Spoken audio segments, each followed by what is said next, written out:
obscure places, they may be alone, they may be poverty-stricken, they may be in the midst of riches, but you can always be sure the angel of God is present wherever his children are.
He puts it in! 0 seconds remaining! He seems to be playing hard for it. Oh my goodness! What is this? Doesn't get the touch he's looking for. Kato! Scott! Oh, he gets the flick and he gets it through! He's gonna get the shot! He's gonna put it in! Back to back! On the backward, can he find the touch? He's gonna put the shot on the net! High off the backboard here. Opportunity! Here comes the shot! Is this serious? Hold on. Surely this kid. Oh my lord! Go with the shot. It's gonna go in. Open day on the goal line. He did not win. Nearly over. Sweep. It comes through. The Venom, the improbable, the impossible, the 4-time champions.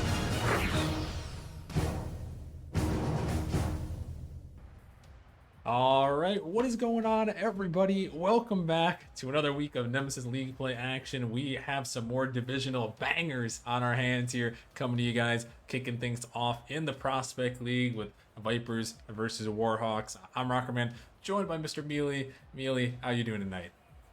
I'm doing pretty good. It was a beautiful day today, Rockerman. Got some time outside, went in the pool with the dog. And, I'm an advocate of, having those good days, especially when you have a match following that night. Just something about bringing the vibes up, right? I feel like it really, really does a number to somebody, Yeah, oh yeah, that's what there's nothing like Nemesis match day, Mealy. Whenever there's a match, whenever there's streams going on, there's always a different energy in the air. And yeah, it was definitely a nice day around here as well. So yeah, I'm excited. We got some good matches tonight. Kicking things off, we're in the Prospect League here. Two teams with some good records here. Two current playoff teams at the moment. Mealy, what can you tell us about these two? Well, I'll start with the Warhawks really quick, just because they are on top of their division at 4-1. They are kind of tied with Bandits in that record at 4-1 as well. So who knows? This match could play, a significant, bit here in a little bit of shuffling in the standings. But yeah, they have a series record of 4-1 and a game record of 13-5, which is actually quite dominant, I feel like. And on the other hand, the Vipers, their opponent, 3-2 series record, but 12-9 game record. They're not far behind, Rockerman. Yeah, no, they're really not. And I did get to play against the Vipers. I think the biggest difference here from the Vipers I played in week 1 versus now, they have Hypnotic, who a lot of people were hyping up as a really good player there, replacing Chef, who got traded away. So we're going to have to see if Hypnotic can be the X factor here. But I've heard some good things about the Warhawks as well here. Obviously 4-1 on the season you mentioned. So definitely going to be looking good here tonight. And it looks like we've got everyone locked and loaded, ready to go, Mealy. So why don't you go ahead? Why don't you give us a prediction? Who do you got in this one? Who is going to take the victory? Well, I think for the first time this season, I'm casting a team that's not one of my own. So I feel like I can actually give a legitimate prediction here now. I think the series is going to go to Game 5, though. Honestly, I see all 6 of these players hopping in the game now. And they're all threats, and I've gotten to see a little bit of gameplay from my prospect team against, especially like the Warhawks, and they're good. They're really good. I'm gonna take Warhawks in 5 though. Warhawks in 5. Well, we're going to have to see as we are going to get things underway here in week number 3. The second set of divisional matchups here. We got Vipers on the green here with Bradwick, Snack Wrap, Brittany the Blade, and Hypnotic. And then Warhawks with Neons, Okasi Taka, and Lucky here, who a lot of people have been talking up Lucky, Amelia. A very good player last season, and some are saying he's definitely in the talks of early MVP caliber player. Yeah, honestly, I'm not really too surprised about that. From the games that I've seen from Lucky, he's a very mechanical player as he comes up with a very good low boost save there. Yeah, he's got what it takes. He, if given time, will absolutely punish defenses. So for a lot of people saying to look out for Lucky, I would definitely say the same. Yeah, he's definitely going to be one player to watch for. And again, I mentioned it, I'm definitely watching out for Hypnotic on the other side. We've seen Brindy and Bradwick Snack Wrap, who, one of my favorite casting names, by the way, Bradwick Snack Wrap right there. Maybe one of my favorite names in Nemesis all time right there. But yeah, definitely going to be watching to see how Hypnotic can fill into this roster here on the other side, as right now the Vipers have started out with a little bit of the pressure here in the Warhawks end. That's Brad. This one going to pop out in the midfield, getting sent towards net. Lucky racing up to it, can't find a touch at Hypnotic. There he is, putting it in. First goal goes to the Vipers.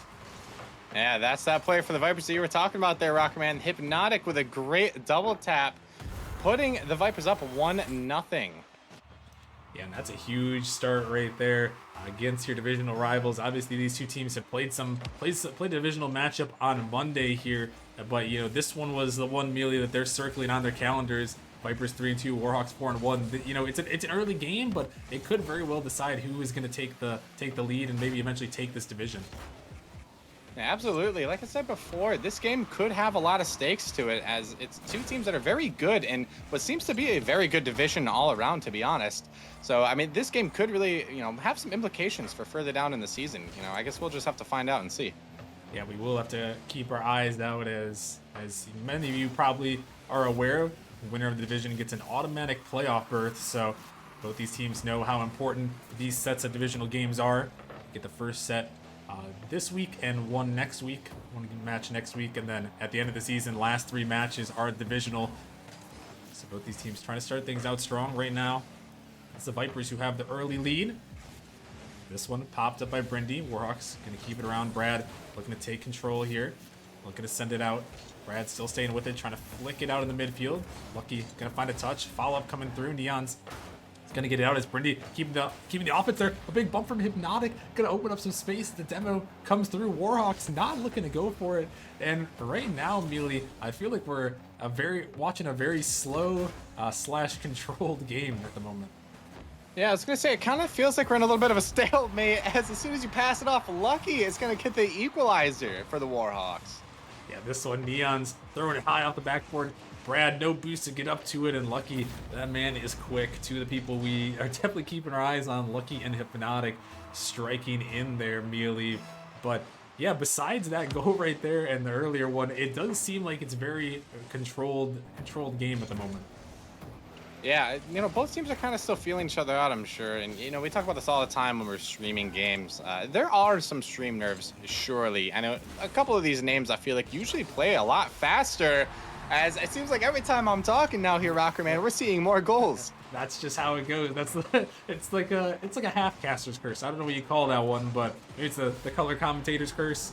I don't know, but regardless, Brindy the Blade is coming through, retaking that lead real quick right there. A nice shot and finish from Brindy. Yeah, I'm all for action Rocker, man. I don't care if that's what it takes is for me to start talking for more goals to be scored. Then I'll talk the entire time if I have to. Hey, fair enough. We love some goals. Love the content. And Lucky is trying to get one of his own. Oh my goodness. And that one gonna be saved away by Hypnotic, who has a wide open net. Brindy is trying to hunt the last man 50 coming through. It's gonna be own goal. Hypnotic gets the goal, but Warhawks can't keep it out of their net. Yeah, Rockman, that was just very unfortunate. It's a great defensive effort by Neons, getting the touch needed. Unfortunately, Akazutaka puts himself in the wrong spot just to unfortunately get a small touch on the ball, giving the Vipers a 2-goal lead. Yeah, that one is a tough one. The ball's coming back towards your net, and you're trying to get to it. And unfortunately, Akasi just found himself in the wrong spot right there. Could not get that one out, and instead puts it in his own net. It's a nice little pass coming down. Akasi trying to get to that one. Not quite. This one going to be sent off to the side. Vipers holding on to a 3-1 lead here in game number 1. Hypnotic going to take this one around, trying to send it towards the middle, dropping it down right in the midfield, and Brad McSnack comes through. The Vipers offense is cooking right now. Yeah, I was just about to say, it seems like the Vipers have kind of figured it out so far in this game 1. It seems like the Warhawks aren't really able to keep up with the pace, as we see a nice passing play from Hypnotic over to Brad to give them a 3-goal lead with just over a minute left.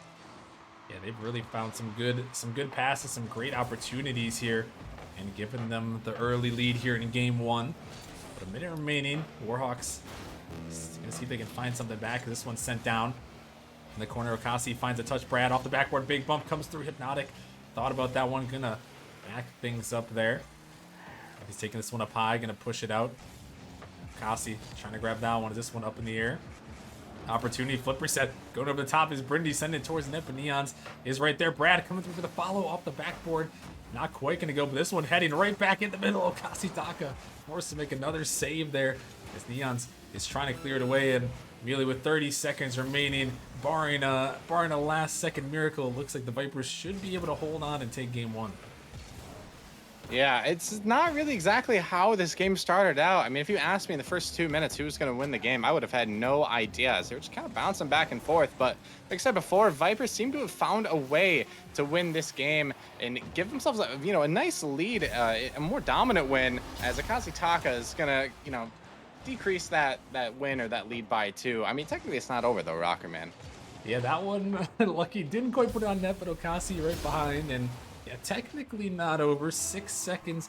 Gonna need some sort of miracle here on the kickoff, and then something at 0 seconds. And that one is not the miracle they were looking for, as it's almost put in their own net. It's gonna touch the ground, and the Vipers are gonna hold on to win a game number 1.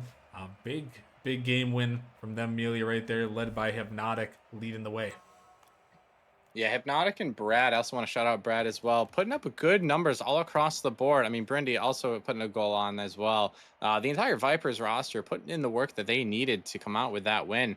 Honestly, if I'm the Warhawks, I'm looking to make the Vipers a little bit uncomfortable. It just seems like, you kept saying too, Rockerman, like there was a lot of control from both sides. And it seems like when the game is being controlled, the Vipers are going to be the ones to come out on top. So maybe the Warhawks need to adjust their strategy and try to maybe make the Vipers a little bit more uncomfortable. Yeah, no, I think a pace change could definitely be in order here as we look on towards game number 2. And the Warhawks, I have heard they have some great offense, so hopefully we can see some more of it in game number 2, see if they can bring things back, or if the Vipers can take a commanding 2-0 lead over their divisional rivals here, as we are going to move on into Urban Central for game number 2. Kickoff goes Hypnotic and Okasi right to Brindy, though, who's going to fire it right towards the net, and he's going to put it right in. 3 seconds into game 2. The Vipers take the lead again. Picking up right where they left off, Rockerman. Getting a very early game 2 lead on a kickoff goal. But you know what I always say, and anybody who knows me or played with me, I'll always say, they left way too much time left on the clock. The Warhawks have 4 minutes, pretty much an entire game actually, to be able to get an equalizer. Yeah, I think, it's almost as much time as possible, Amelia. They almost couldn't have left more time if they tried on the clock here. So we're going to have to see if they can utilize that time to come back here. They've got a lot of it. But Brad is trying to make it even more difficult, as he's going to fire it home. A 2-0 lead. Yeah, again, it just seems like the Warhawks are just making themselves a little bit too awkward, and the Vipers are just kind of letting them do that and just capitalizing on the mistakes. A 2-0 lead for the Vipers. I mean, like I said, there's still 4 minutes and 40 seconds. Again, an entire game. There's still too much time on the clock, though. Yeah, there is. And Brad's had another one right there, trying to make it an even more insurmountable lead. But instead, this one can be banged a long way. Hypnotic has to get up. Nice touch from them. This one to push back in the corner. That 2-goal lead early on here, as they're trying to take a 2-0 series lead as well. The Warhawks going to have a little bit of a hill to climb. Sakasi pushed that one in the corner. Ball pushed out here. A little bit awkward there. Neon's going up for it. Can't quite find the second follow-up touch. This one fired towards net. Lucky and Okasi going to double commit As Lucky is trying to get it out here. Can't quite find the second. This one popped over the top one. Going up high. Okasi gonna get 50 out. The ball floating in the midfield with Neons. Is able to get back just in time there to push that one away. As this one, Brad is harassing the net. Okasi gonna send this one down, but a big missed touch from Brindy could lead to an open shot, but a double commit is gonna pinch that one away. And Neely, right now the Warhawks just seem like they're discombobulated. Double commits, missed touches, misplays. It seems like just a little bit of a mess right now. Yeah, like I said, between the games, the Vipers are totally fine allowing this to happen. They know that they can win the control game, and the Warhawks need to really change how they're going about this. You know, they need to find a way to activate Lucky, and I know Lucky does thrive with space, as he's a very mechanical player, but he might end up having to create his own space.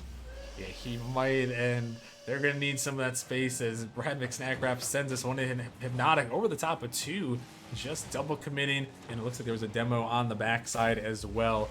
Brindy definitely known for those demos, taking out the last man, but yeah, that's a 3-0 lead right here, and the Warhawks, whoa, is that one a little bit dangerous? Actually going to work out in their favor almost there, but it's just, they're just looking really awkward right now, and like you mentioned, the Vipers are letting them do it here, and now 3 minutes left, Mealy. You know, I don't know if well, actually, this one's going to go all the way in. Lucky actually going to catch the defense off guard. I was going to say, is there enough time? And, well, I think now definitely so. Yeah, it looks like there's a miscue now on the Vipers side, as it seemed like Brad thought his teammate was going to turn around to go back to net and collect the ball. But, I mean, accidents happen, you know, miscues will happen. Honestly, I don't really think of it too much as a bad mistake, just an unfortunate miscue. But we'll see how the rest of this game goes, and we'll see if that one goal could be what the Warhawks needed to kind of get some kind of counter going. Yeah, see, that's the spark they were looking for. This one's sent back in the corner. Popped up, trying to get over the top one. Hypnotic find the touch. Brindy diving in over the top of Okasi. There's a 50 coming through, taking it across. Lucky might have some space here, but Brad is just going to deny it away. Don't let him get any room.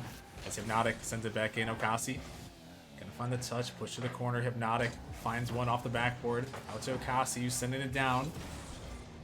No one quite over there to receive it, though. It just ends up as a long clear, but a mistouch there. Brad able to get back to his Neons. Sending it back in, looking for another touch. Big demo comes through by Brad. As this one's sent all the way down, it's just Lucky trying to do something. Here's a big 50 comes through, but going to be denied away. So we're now down to 2 minutes remaining here, Mealy. The Warhawks still trying to get a little bit of offense, but not quite able to break through. Still 2 minutes, though. Yeah, this is looking very similar to, again, how that, you know, beginning or middle part of that first game was looking like. And, you know, obviously we saw from that game, Vipers took full advantage of that. Warhawks really need to find a way to break out, though, and kind of get something going. I like this demo coming out from Okasi Taka, but unfortunately, Brindy the Blade is going to get the 4th goal, giving the Vipers a 3-goal lead here.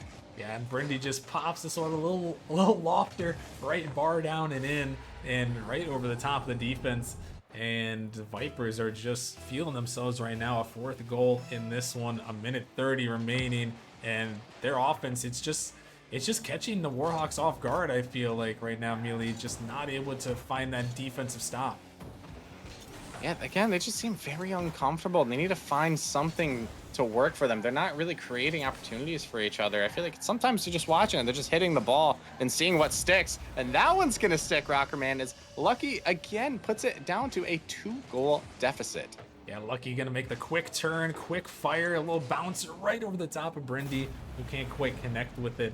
And a good answer right there, but the time now starting to be a little bit of a factor here. 1:15 remaining.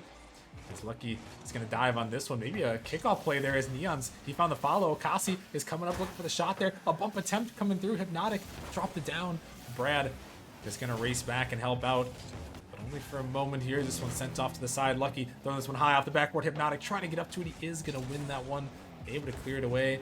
So we're down to the final 50 seconds here of regulation. This one off to the side. Neons trying to find that read. Can't find that touch though. Okasi down to Neons off the backboard. Hypnotic. Great backboard defense. Able to clear it away as Lucky sends it back in. Ball out in the midfield. Some bump attempts coming through. This one going to be pushed over the top of the defense.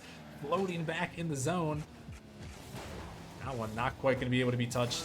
It's off to the side now. Final 30 seconds remaining. Warhawks Need to send one in quickly, but the Vipers are trying to do it of their own there. Hypnotic gonna send it in, maybe finding the dagger here in game 2. Yeah, that very well might be the dagger. 24 seconds is, like we were looking at that last game, pretty much a miracle needed for the Warhawks. I mean, anything can happen here, but it seems like the Vipers just have full control of this game as well.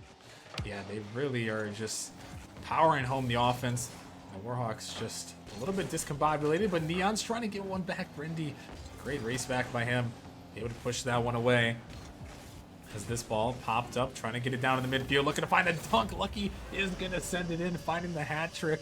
But again, it might be a little bit too late here. 9 seconds left.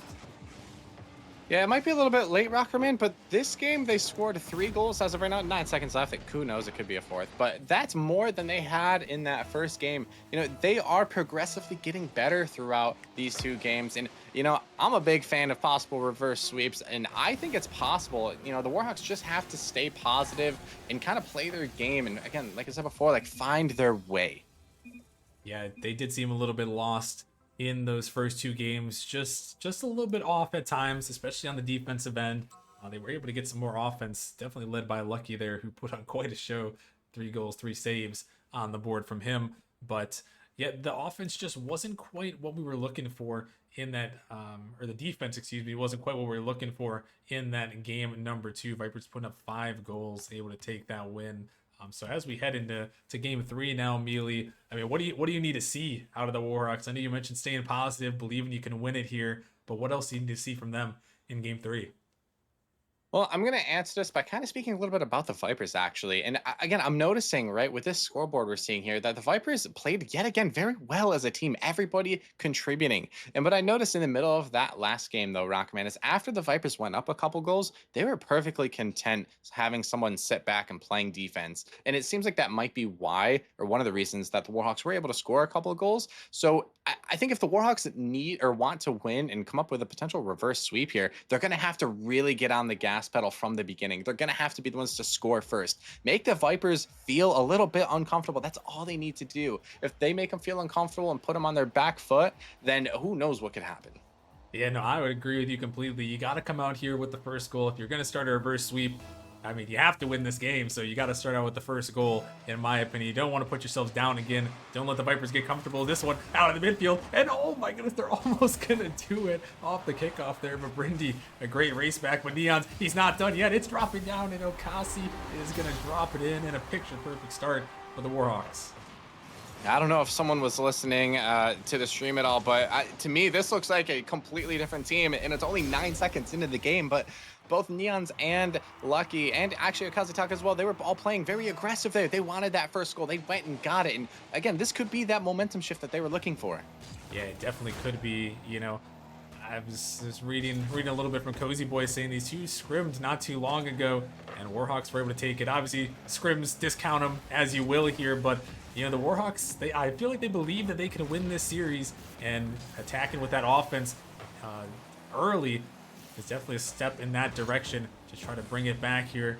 Still a long road, but 1 goal lead will suffice for now, as this one popping up in the midfield. Neon's gonna send it up high. A little bit of a double commit from Vipers. Gonna pinch off the corner. Could be an opportunity. Lucky, he's gonna have to find a 50. Is this one sent down? Pushed up. As the Warhawks now looking to attack. Neon's off the backboard. Another double commit comes through from the Vipers as it's sent away. Lucky trying to get it back down, looking for another 50. This one sent up high. Okasi sending it down, looking for Lucky, but Brindy is going to jump up to it. Lucky looking to give control as Bradvick Snackrap taking a double demo there, opening up some space, and that's something we've seen as well throughout this series, Mealy, is I feel like Brad and Brindy have just been obliterating the demos, and this one could be saved away. Yeah, and that kind of goes into what I was saying before too, Rockerman. Like, they're playing very well together as a team. You know, they're creating space for each other, and they're utilizing the space that they give. It's not really what you're seeing from the Warhawks, and it could be the reason why the Vipers have been able to score so much. Yeah, those demos can really open up some space for your team here, and definitely open up some space early. As this one fired towards the net, and another save forced out by Lucky. A great powerful shot there from Brad, and a great pass infield, just a little bit too high for Hypnotic. Brad turning back on, it can be bumped off of it. So Kasi trying to send it in, but speed from Hypnotic, looking to keep the pressure. Now he's looking for a demo. Lucky over the top of one. They're past two, just Brindy back there. Gonna have to make a touch. This one is gonna pop up really high. Brindy get a touch, able to send that one away. Lucky diving on this one.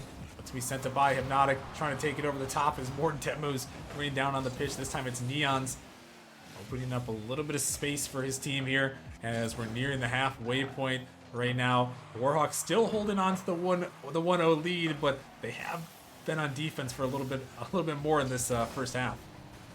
Yeah, they have been on defense, but I do want to point out that it seems like the Vipers really are looking a little bit more uncomfortable. The Warhawks have been actually putting on some pressure on the Vipers, and the Vipers just haven't been getting the exact touches that they are trying to go for. And you can see, there's some more awkward moments coming out from the Vipers as Brad McSnackwrap is going to clean up that one and tie the game up. Yeah, there have been some awkward moments as demos raining out here, and this one just goes up there. Okasi maybe thinking the bump was coming, but just didn't quite jump up to that one, and Viper is going to come back through and tie it up there. And the offensive pressure from them once again adding up, and now the Warhawks again, maybe not in the necessarily a playing from behind moment, but when you're down in the series, Mealy, and you're tied, you are playing from behind. Yeah, absolutely. If I'm the Warhawks here, one goal is all right. It's still a tie game, and almost get another one there from Neons, but you got to be thinking, it's not the end of the world. We've been in this situation before. We know what we can do as a team. We've shown already that we can score and we can put pressure on them. So let's just keep doing our thing, and let's keep the pressure going and go and get a second goal here. Yeah, you got to find one here if they are going to want to win and keep this series alive against their divisional rivals. This one popped up. Hypnotic, 50 with Okasi. As Brindy gonna win this one out of the midfield. Another win comes through. Brindy trying to turn it back down, looking to find the 50, but Okasi able to race back there as Brad is gonna steal that boost in the corner there. Warhawks now trying to take it out. Lucky sending it over the top, looking to try to find a dunk through, but can't quite. This one again off the corner, and that one sent out. A nice little passing play right there. Vipers really finding each other on those passes. This one's out in the midfield. No one from the Warhawks looking to go. Two of them are going to jump. Another follow-up comes through, and it's going to find the bottom of the net. Hypnotic puts it in. Yeah, this is kind of like what we've been seeing all series long. Vipers utilizing each other as a team. They've been passing. They've been putting it off the backboard. They've been going for bumps, going for demos, anything to create some space for each other, and it has been working, Rockerman. Yeah, it really has. Those passing plays have been so good. And that one, another one going to find its way in. Brad McSnackwrap sends another one home. And now the Warhawks in desperation mode. Yeah, that's just an unfortunate one for if you're the Warhawks or a Warhawks fan for that matter. However, even though it is a gut-wrenching punch, it doesn't mean that the game is over. Still a minute left, down 2. But even though there is that much time left, yeah, you got to get going now. Yeah, they got to get going, and they haven't really had too much on the offensive end, but that one can be sent a long way. Brad barely able to reach up to that one at the last millisecond there. Able to parry that one away. This one now off the backboard. Warhawks got to start diving, got to start putting the pressure on. Neon's going to bang this one high off the backboard. It's dropping down. Can they find the read? That one can be shot towards the net, but Brindy is going to make the touch. Somehow able to block that one away despite all the chaos. It's 50 down the midfield now. Time is ticking. 18 seconds now. Warhawks taking it slow. Okasi over the top of one, trying to find another. The big demo though. Brindy erasing an attacker. They need a score with at least a second on the clock. This one is floating towards the net. Hypnotic just gonna get a touch off to the side there. It's popped up. Can they score with time on the clock? No, they cannot. They can't even score at all there, unfortunately. And the Vipers are gonna hold on, get the brooms out, sweeping their divisional rivals there, and improving to 4-2. Yeah, that is a big win for the Vipers. Like I said, a divisional win is huge, especially because they were the one who was down a game here, and they're gonna put it up to what now? Tied against with the Warhawks now. They're both 4-2. Correct. And that's going to be huge. I was going to mention it beforehand, didn't really have the time as we were, getting going. But, these divisional matchups could actually play a huge factor come down the wire. I know, like I said, we have another set of divisional games at the end of the season, but you want to be on top of your divisional opponents just in case it comes down to that head-to-head tiebreaker. So this was a very important win for the Vipers. I feel like they did it in a very dominant fashion. They played super well, scored goals, and it seemed like they were just very comfortable playing defense, and it worked for them. Yeah, no, it definitely did, and Hypnotic definitely was someone to watch in that series for sure. I think they definitely look a lot better than when we saw them in week one. So props to the Vipers there, able to take that victory and yeah, improve to 4-2. It's gonna be a big win for them, like you mentioned. Taking the tiebreaker early against another divisional rival who's had a good season so far. Warhawks now going to drop to 4-2, so it's going to be a tie atop that division there. Potentially, the Bandits are also 4-1 at the moment. Going to be taking on the Rooks today, so we'll see how that one pops up. Bandits very well could move to the top of that division, so that division also looking pretty stacked. I know we talked. There was a lot of talk about that Central division. Looking very good there with 3 teams with 4+ wins. But and now in the Mountain Division too, merely they have 3 teams with 4 wins. So really some great divisions out here in the Prospect League with some tight competition. Yeah, absolutely. We love to see this though in the Nemesis Gaming League. We love to see competitive divisions. I love it so much when you never know who's gonna come out where, and it really does come down to that last week or two when you have 4 teams fighting for one last play-in spot. It gets absolutely insane, and that's when we start to see what I think to be, the best Rocket League be played. Oh yeah, usually at the end, that's when it gets the most tense right there. The teams have kind of revved up the whole season, got to the end, and now you're playing your divisional rivals here. It's win or go home a lot of the times when it comes down to the end, and like you mentioned, these ones are just kind of the stepping stones to get to that point. An early win against your division. It may not seem like too much. It might not be too important now, but those tiebreakers. Divisional head to head is the second tiebreaker after straight head to head. It's about the division, how you did against your division. So getting these divisional wins so crucial for both these teams, and the Vipers gonna be happy to walk away with that one and take home the victory. So big shout out to them, and also another big shout out here to Jax in the chat here, coming back for 36 months. Happy birthday, 3 years, Mr. Jaxoy. Much appreciated. Thank you for the support, and yeah, best of luck to your teams tonight. Hopefully you find some W's out there in the divisional matches. And yeah, Mealy, any final words before we head to a short break? No, I got nothing really much else, but I will say I am looking forward to the next couple of matches that we have scheduled for tonight. For those of you who may not know, coming up next, we do have Distortion, who's at 1-4, versus the Knights, who are at 3-2. And again, reminder that these are all divisional games as well, so they're going to be competitive. And then following that, coming 9:30 for our last match for tonight, we have the 2-3 Bishops against the also 2-3 Assassins. Should be yet another good one. I'm excited to watch those. Yeah, no, there are definitely going to be some good ones. You're not going to want to miss it for sure. One more quick shout out to USAF Messi coming back for 9 months. Much love to you, Mr. Messi.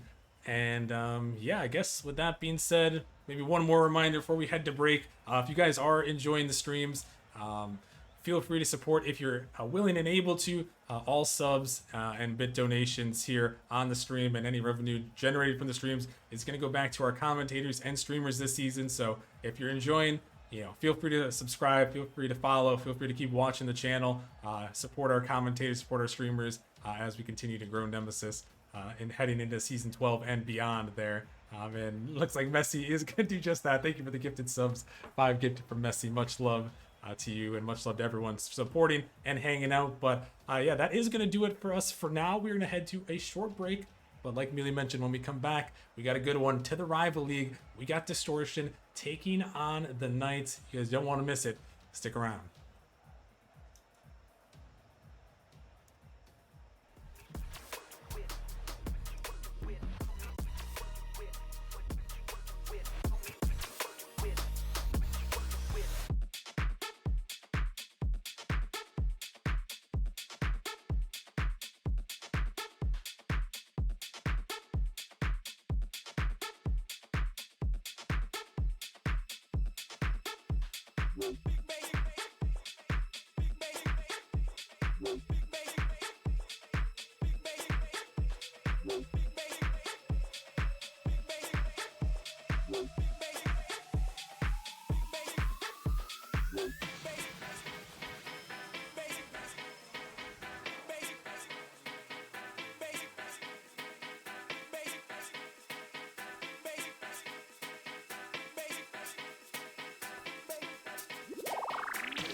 Really? He puts it in 0 seconds remaining! He seems to be playing hard for it.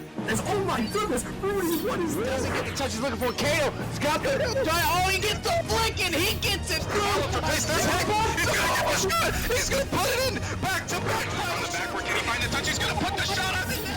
High off the backboard here. Opportunity. Here comes the shot. Is this serious? Hold on. Surely this can't. Oh my lord. Go with the shot. It's gonna go in. Oh, compensate on the goal line. He did not win nearly over. Sweep. It comes through. The Venom, the improbable, the impossible, the 4-time champions. All right. right, what is going on, everybody? Welcome back to our second matchup of the night. We got the brooms out a little bit in the first matchup. Hopefully we'll have a little bit of a different story here in match number 2 as we're here for our second divisional matchup of the night. I'm Rockerman, back in the booth with the one and only Ventus. Ventus, how are you doing tonight? I'm doing fantastic. I just finished watching a crazy, well, I guess not crazy upset, you know, the Vipers beating the Warhawks. I kind of expected the Warhawks to put up a lot better of a fight, but crazy game that, you know, Vipers, you know, looked that dominant. So kind of cool. And hopefully this is going to be another series, but a better one with more content as both Distortion and Knights, you know, kind of different stories. I mean, Distortion finally getting back Demas. They traded for him, I believe, at the end of last week. And now it is Demas, Sprinkle, and Flame, the same roster that was, you know, so dominant last season in Rival League. I believe they went, 14 or 15-3?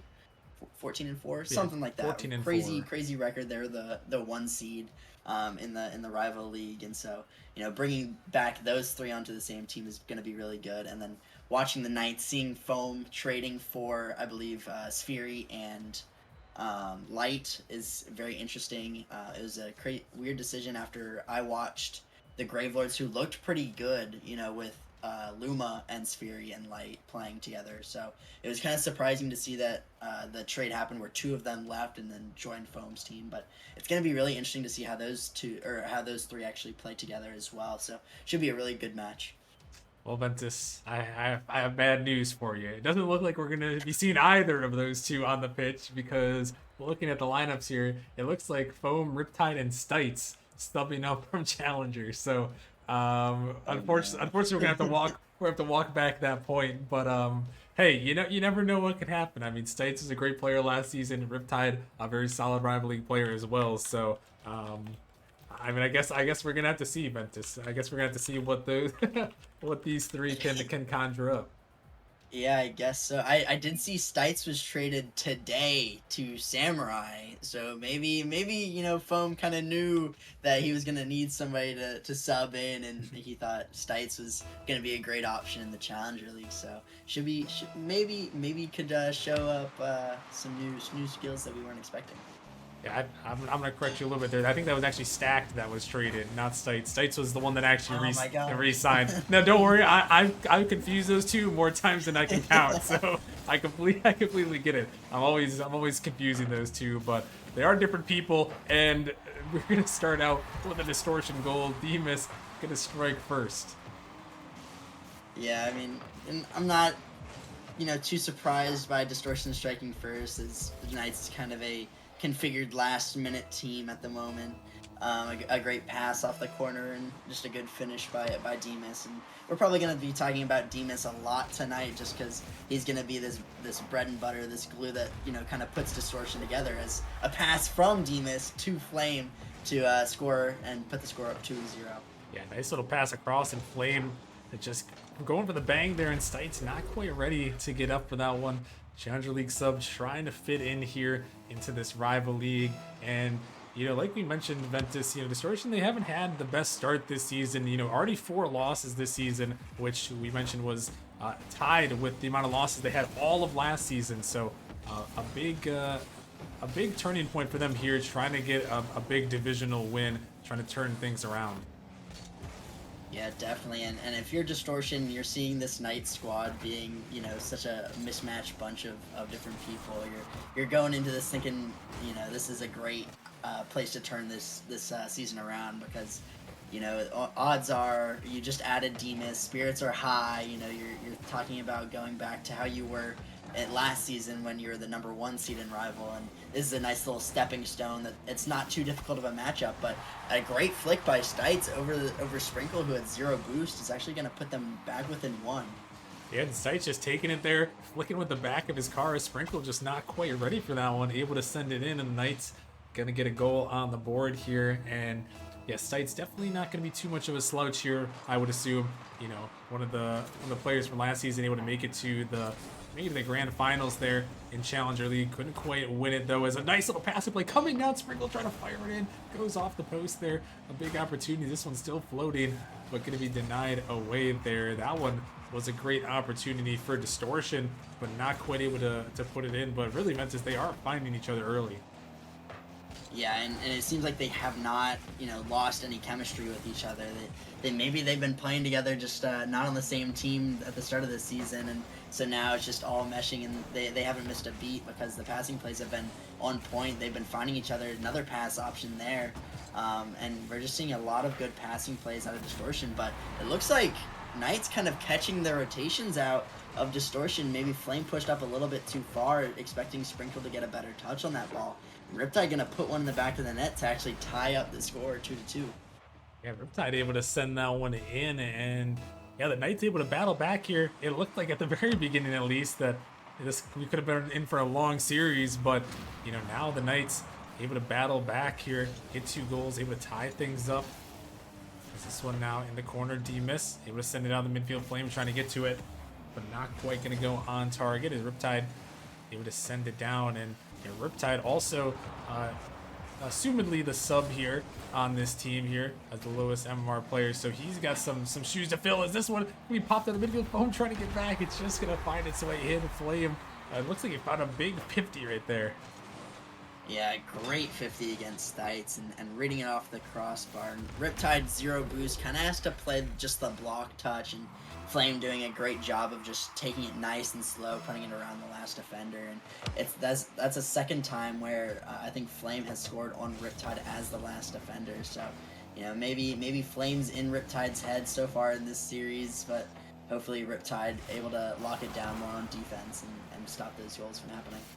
And Flame definitely a very solid player, as well as this one dropped down midfield. Stites trying to get up to it, but not quite gonna go as Foam pushing this one in the corner. This one gonna pop up high. Stites trying to get up to it, gonna stop it down. Riptide has an opportunity. The net is kind of open, gonna throw it pretty wide there. Flame gonna get to it there, trying to get some power on the shot as a big demo opens up some space. It might just be a big goal here. Another demo attempt. A fake comes through. Diva's coming back, but Stites able to get it out for a moment as it's sent back in here. As Foam trying to get to it, but that one we pushed right around him, trying to drop this one down midfield, and that one is going to be shot in, just toying with the last defender. Sprinkle puts it home. Yeah, great little 1-2-3 passing play between Sprinkle and D-Miss. And I mean, D-Miss very much being that glue, keeping this Distortion team together, and it might be what they were missing in the earlier games in this season, because they have looked so good in this game. I mean, besides there's a couple missed rotations on the defensive side of the ball, maybe being a little too aggressive, but overall Distortion, their passing plays have looked on point, and they've looked very threatening. Yeah, they have looked threatening indeed here. A couple of great goals. Diva's is trying to fake it down, and actually that's going to get by 2 attackers there. Riptide, though, is just going to throw it away, allowing Flame to get back. This one up here, opportunity for Foam, trying to send it down, but Sprinkle is going to push that one off here as it's fired back. Demus going to take it up high, a bump attempt, trying to come through. Demus going to take control. This one's sent back in, an opportunity to shoot on net. That one dropping down, but Demus is all over that one. And a minute remaining now here for the Knights. Still find themselves down by 2, but there have been some opportunities, Ventus at least, where they have seemingly caught Distortion off guard. Yeah, they definitely have, but for the most part, I feel like Distortion's kind of been in control this game. I think that Knights need to do a better job, especially of cutting down on those passing lane opportunities and kind of keeping somebody in the midfield presence, so that they're able to cut for the other defenders on the ball and to kind of diffuse some of that pressure that Distortion's able to generate from their passes, because right now it seems like Distortion's just been able to find each other and make all these passing plays, and Knights have not done much to dissuade them from doing so. Yeah, I agree with you. That midfield control will be big if the Knights are able to get back to it and find some of that, as Distortion looking to hold on for the final 10 seconds. Foam, a big 50 up, going to try to snag that boost, going to find the big 50 hard off the backboard. Stites trying to get up to it, sending it back over to Foam, trying to drop it in. He's going to put it in, and with 2 seconds remaining, a little bit of life. Yeah, and it's a great dunk there by Foam, just absolutely decimating Flame on that 50, and then being in the right place there to just get the pass across the net, putting it over the last defender. And there's only 2 seconds left. It's quite possible that they could do it, but looks like the ball is going to touch the ground and signal the end of game number 1. It looked like a fake kickoff strategy, maybe trying to get it into the back corner to get the possession to the Knights for a chance to score, to equalize the game, but unfortunately just not going to be enough. But I mean, so far I'm kind of surprised by how well the Knights kind of held their own in this series, especially being in this hodgepodge of different players. I mean, Riptide's the sub and Stites being the sub up. I wasn't really expecting much out of this Knights team going into this series, especially knowing that Distortion is, the new and revamped as the one that we saw last season. So I'm very happy with the way Knights played. Yeah, no, I don't think anyone can really be too disappointed with what we saw from them in that game number 1. But as we look over to game number 2, they're going to have to find it. And I feel like Ventus, this is kind of that dangerous territory, if you will, for a team like this where, you kept it close in that game 1, like you mentioned, it's a put together team here. They're definitely the underdogs here. They kept it close in game number 1, but game number 2 is kind of the sink or swim game. It's either, in my opinion, either going to be really close or it's going to be a blowout. Yeah, that definitely is the case a lot of the time, and obviously we're hoping for the close series where Knights are able to get the edge and get a game back on this Distortion squad. But I mean, they'll definitely have to show out more offensive presence in this next game. A lot of the times they were trapped on their own end, just kind of playing defense, keeping Distortion at bay. So they're really going to have to be more aggressive and open up those offensive opportunities if they want to get back in the series. See if they'll be able to do so as we're heading into game number 2 on Urban Central.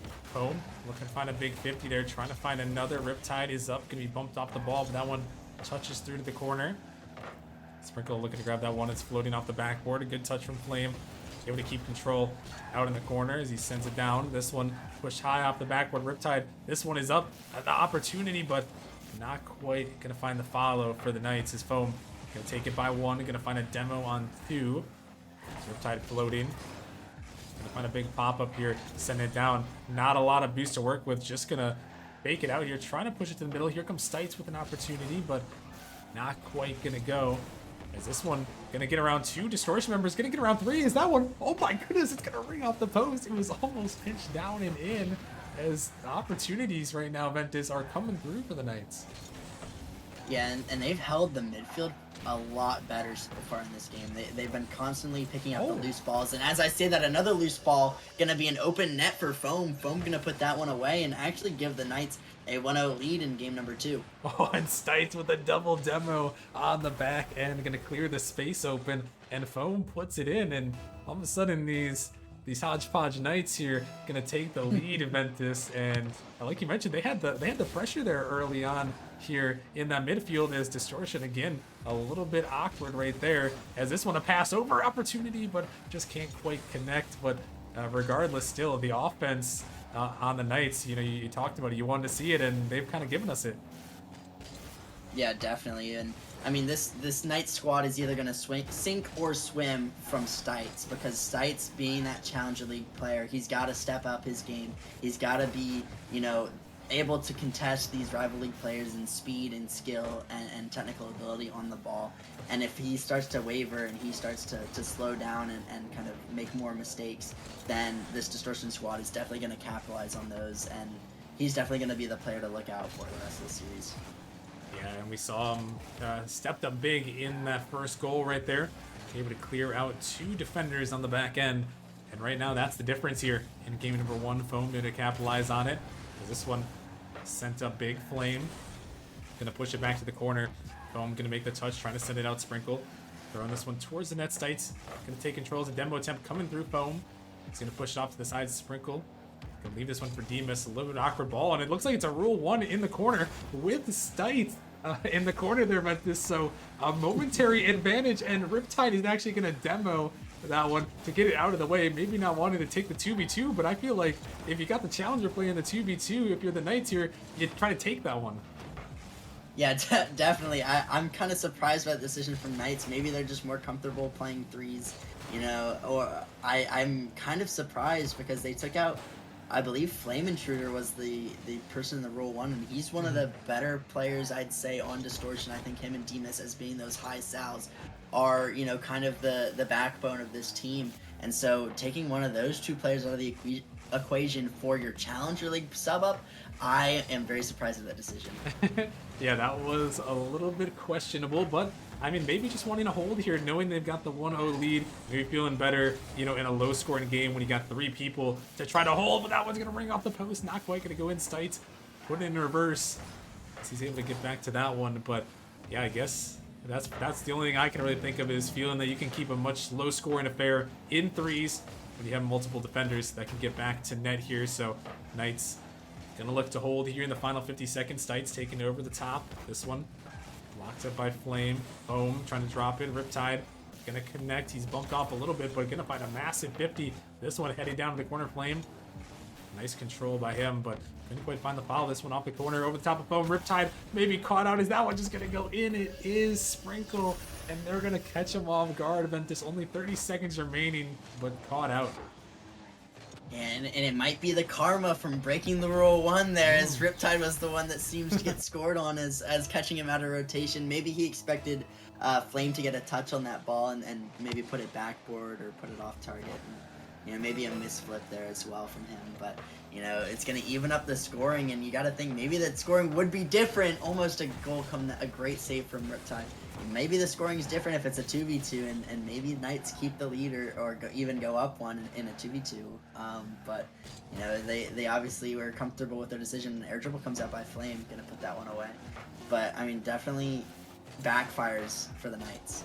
Yeah, it's backfiring, and now final seconds here of this one. Can we see a last-second goal? This one fired towards the net there, but going to be parried away. Foam able to get back, pick up the Savior Medal, send it away, and send us into overtime here in game number 2. The Knights trying to battle back here and see if they can tie this series up.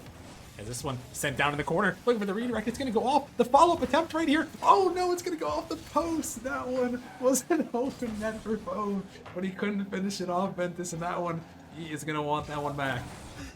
He was definitely upset at himself over that one. I mean, that was you might even say he missed it twice. He put one off the crossbar, or off the post, and Flame kind of expected that shot to be on, plays the shot on, and then misses and leaves another open net opportunity for Foam, and Foam puts it off to the side again, hitting post. And you got to think that would give the Knights the game and tying up the game score. So definitely one that Foam would want to get back. Yeah, he's going to be seeing that one if the Knights are unable to convert here. As this one popped up in the midfield, no one from the Knights trying to go. Is this one going to be very awkward? Not the touch Stites was looking for. Foam going to take control, no boost here, trying to flick it, but Flame is going to dive through. Riptide now has to get up to that one, able to send it a long ways. Flame retreating in the corner, but Riptide diving on him there. This one sent back in the midfield opportunity. It's going to be shot in. Stites is going to put it in, and he is going to tie it up right there and sends it in. Yeah, and I was talking about Stites being the player to look out for, because he was going to be the reason that the Knights sink or swim, and they're definitely swimming with him right now, because a great shot there, great speed, able to beat the defender out in the midfield, kind of unassuming.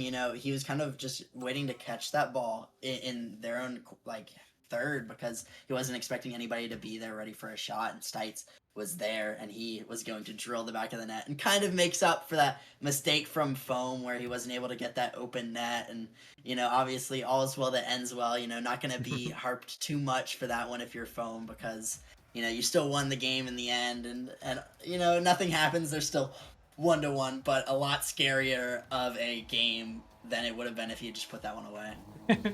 Yeah, we'll give him a pass. We'll give him a pass on the long-time Nemesis veteran Foam right there. Great guy, all the way back from season 1. We'll give him a pass since they won the game.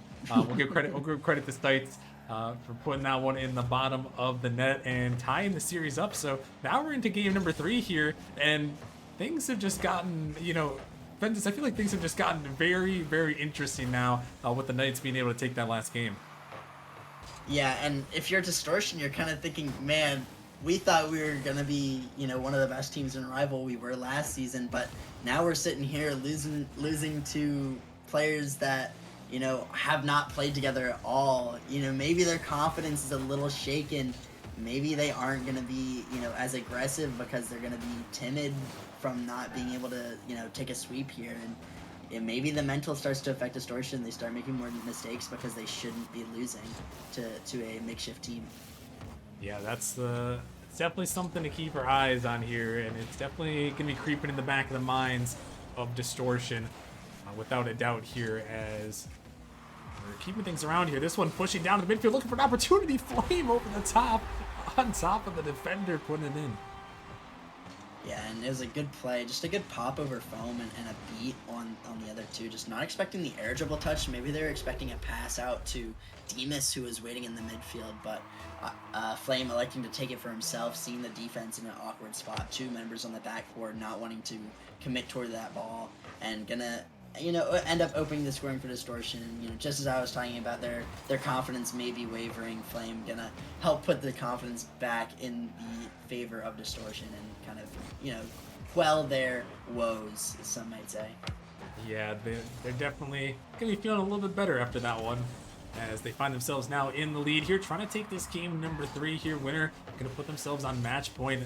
A big divisional matchup for both these teams right here, as they're trying to make some moves within their division and trying to make it back here, as the Knights, you know, 3-2 in this one, and, you know, battling for that divisional lead. Vortex right now in control of that division, but, you know, like we talked about a little bit in the last match, Ventus, is, you know, you want to win this division and get that automatic lock-in to the playoffs, and these first set of divisional games are so crucial, as Distortion is going to be caught out and Riptide just sends it in.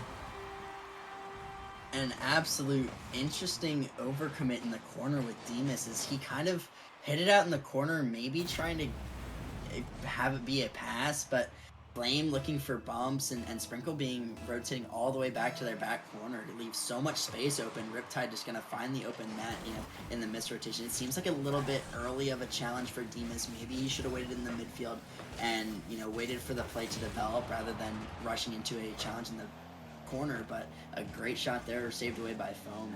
You know, if you're Distortion, you definitely want that one back. Yeah, that one, they want that one back, but they can have this one, as Demas is just going to send it in. Flame with some good speed up there. A dive comes through from Riptide, and Foam just can't quite get back to it. So Distortion, as we get to the halfway point here, going to retake their lead. And now Knights, once again, you know, we mentioned seeming like the underdogs, you know, in the series, now find themselves down once again in this game here, as Sprinkle looking to send that one in, actually going to pinch it high off the backboard as Foam sends it down. Sights looking to race to it. It's going to be pushed up to the sidewall. Riptide able to send it away here. Sprinkle looking to pop this one up high. Flame and Demas both thought about it. It's going to be Flame taking the attack, but Foam is just going to send it a long way. The net is almost open there. He just can't quite put it on target. Another opportunity for the Knights, and they've had quite a couple of these ones, Ventus, where Distortion has just been caught way off guard. Yeah, and it's just been these overcommits, these double commits on the offensive side of the ball for Distortion that they just aren't, you know, leaving one member back or leaving a member in the midfield. They're playing fully expecting to beat the defender, and whenever that doesn't happen, it spells doom for Distortion because they just leave their net completely open to any counterattacks. And the Knights, they've found a couple and have been really close on a couple more there, as down to minute 20. This one blocked out. Riptide looking to send it out. Stites is harassing Flame. He's just dribbling him on the side there with no boost. Foam could be left on an island here. This one, a demo comes through, but Foam is able to get back to it. Maybe an opportunity for a counterattack here as they send it down. Ball in the midfield. Here comes Riptide pushing it towards the net. Not a lot of boost. The ball is popped up. Distortion just starved but sprinkled with no boost coming through. Foam, he can't connect though. That was a big opportunity once again, and Foam just not connecting. And another one, Ventus, that he is definitely going to want back because Distortion had no boost. Yeah, definitely another one he'll want to get back. Is now there's a bunch of pressure coming out on the side of Distortion, and you just gotta maybe a goal coming in here, a great put away by Riptide, and you know, you gotta be putting that one away, Foam. You know, as a long-standing veteran, you know, you're expected to be able to stay calm and composed in these moments, and for him to miss not one, Oh, a crazy miss there might lead to an open net by Riptide. It looks like Stites is gonna get back to that one, but. You know, as a long-standing veteran, you kind of look for Foam to be that, you know, the solid rock foundation behind the team. And, you know, when he's making those kind of mistakes and he's not on his game, you know, it's very hard for me to believe that the Knights are going to be able to take this series. but this one, Riptide fired it towards the net. It's not going to go. A huge chance right there. And last-ditch effort here for the Knights in game number 3. Can they keep this ball up? Distortion just have to let it fall. This one in the corner, looking to ground it. And they will. Distortion is going to hold on. But it seemed like it was at the skin of their teeth right there. Ventus just surviving and, you know, holding on to that one goal win. Yeah, definitely. And Knights still look very competitive and very much in this game. I mean, this is another one of those things, you know, we can't give Foam the pass on this game because the Knights didn't win it. But but you know, you just have a couple of these misplays where you're missing the open net or not, you know, capitalizing enough on these opportunities, and they spell doom for your team because I mean, Knights had 2 open nets that they missed in that game alone, that if they hit those, they would actually be up 3-2 and up 2-1 in this series. So you really got to put those away and really make sure you capitalize on those chances that you get, because they don't come plentiful, especially when you're playing the Distortion.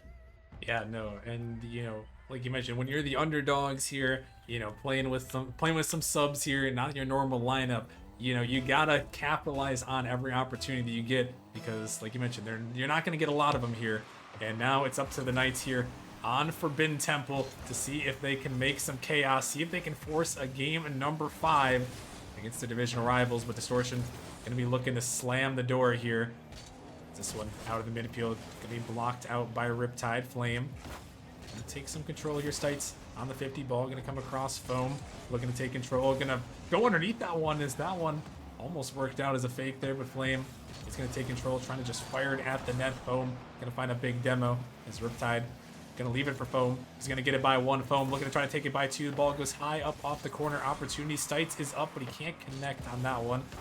As Riptide and Foam both are going to go for this one. The net is kind of open. Is anyone going to be able to get back? Flame is just going to walk it in. Like he's walking the dog for a stroll in the park.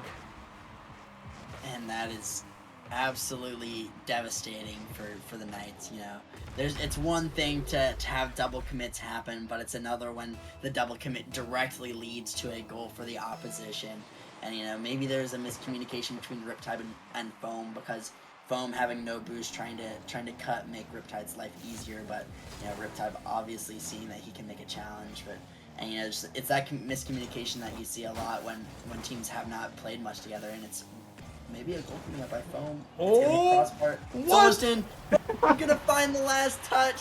Foam gonna equalize and makes up for his, you know, lack of goals in game number 2. I don't know how that one went in, Ventus. That has to be some Forbidden Temple chaos right there.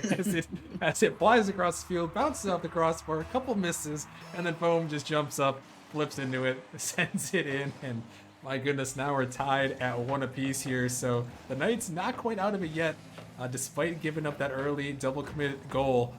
And now again, gonna have to see if they can try to bring this one back here to force that game 5. This one off the backward. Oh my goodness, Flame trying to hit that double tap. Very close on that opportunity. Here comes Stites. A lot of boost to work with. Sending off the backward. Can't find the double, but the follow-up is coming through Foam to Stites. They're gonna put it in, and that one is gonna give them the lead.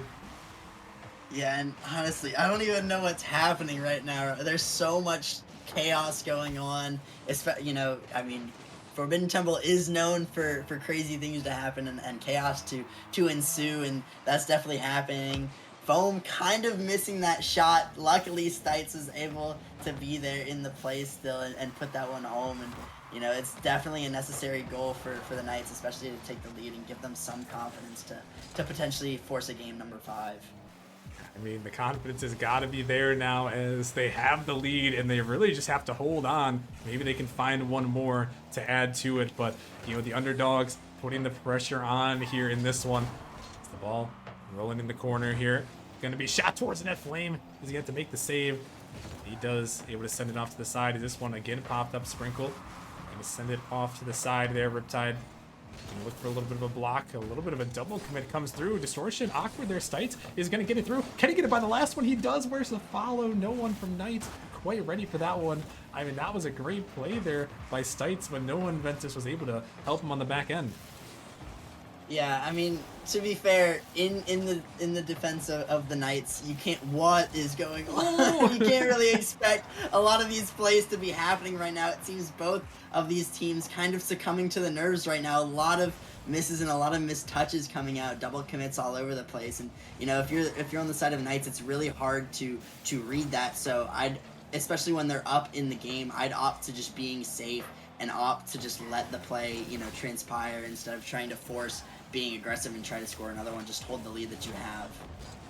Oh, is this one coming down the midfield? Riptide gonna get back to it just in time, but dangerous balls on both sides. The chaos of Forbidden Temple right here being seen and felt by everyone on the pitch.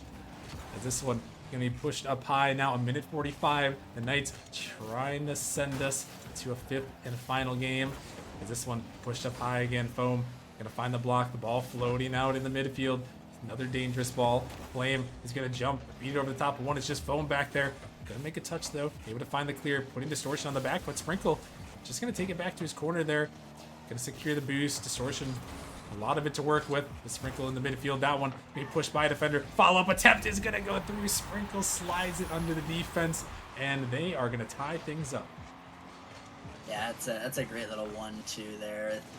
Flame just recognizing Sprinkle does not have any boost left, and opting to just take it off of his car, put it off the corner to beat one of the defenders and put it right back in the way of Sprinkle, so he doesn't have to go too far out of the way and has the boost to operate and able to shoot. And Sprinkle gonna put a great shot on net and equalizing the game.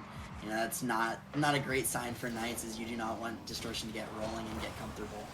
Yeah, especially, like you mentioned, being the underdogs, you got to make the most of your opportunities. You got to be able and ready to send it to game 5. Oh my goodness, Riptide was there looking for that double. Here comes Stites off the backward. Flame is going to send it down. The challenge again from Foam. That one, the double tap so close to sending that goal in to give him the lead. This one flow down the midfield. Flame dropping a good patience by Stites, but he gives it up right. The Sprinkle and Riptide is caught out on defense again. Sprinkle just sends it a long way, and Distortion takes the lead.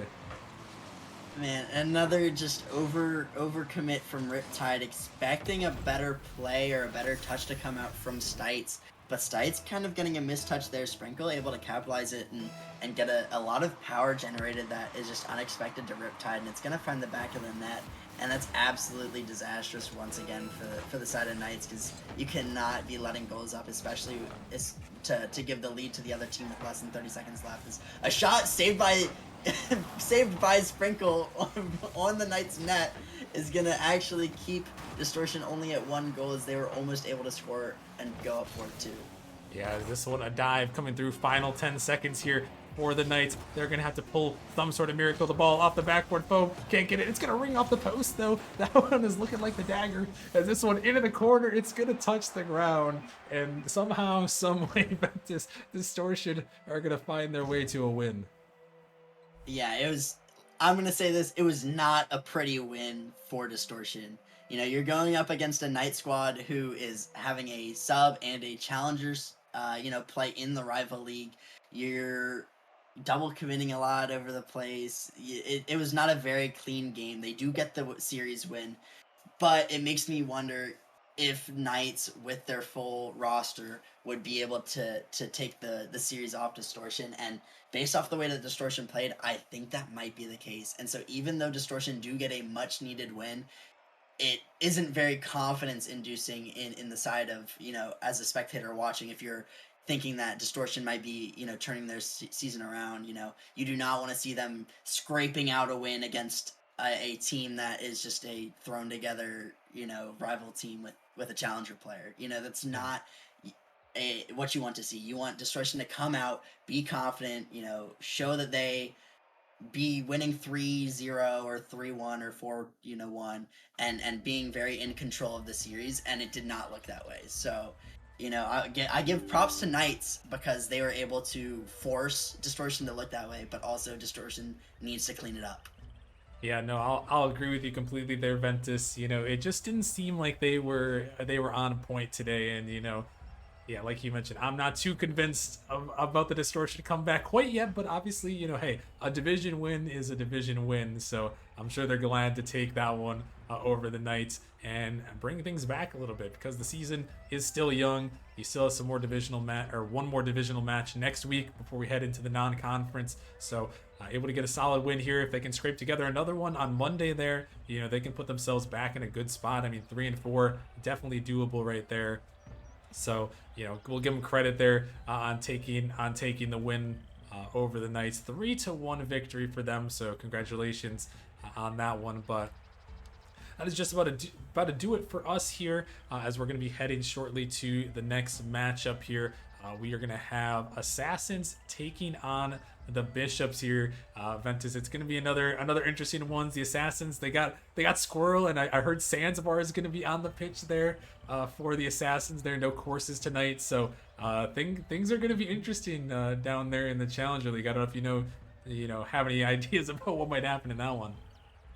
I mean, I also heard that Bishops are going to have a sub or two. I'm not exactly sure. I heard, there is a chance Speed Demon might be making an appearance if a player from the Bishops can't make, which they were iffy about whether they could or not. So, might be a crazy matchup with some subs thrown in, but should be a good one nonetheless.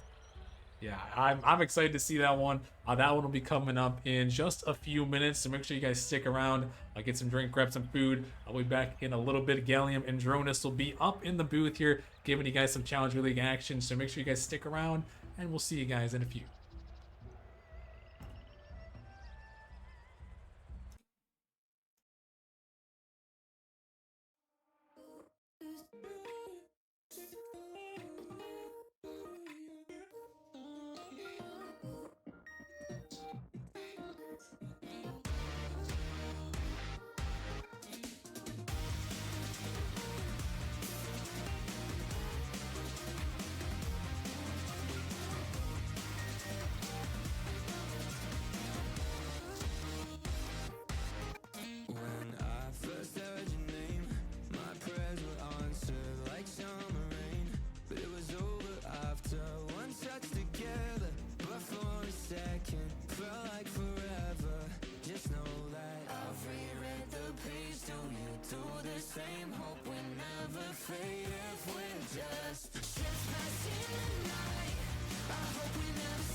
Find you every time in another life.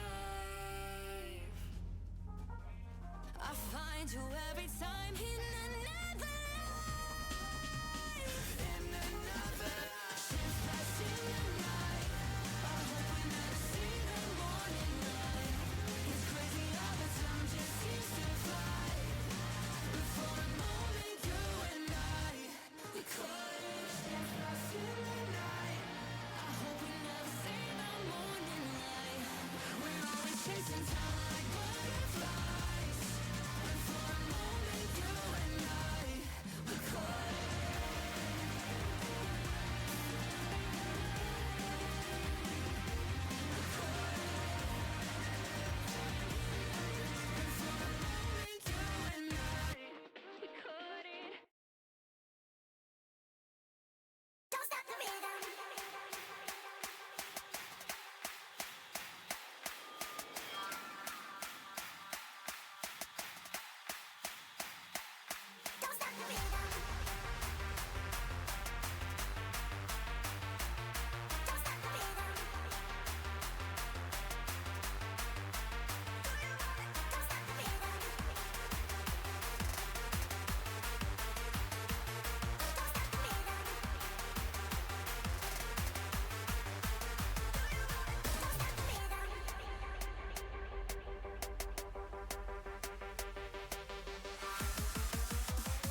Really? He puts it in! 0 seconds remaining! He seems to be fighting hard for it.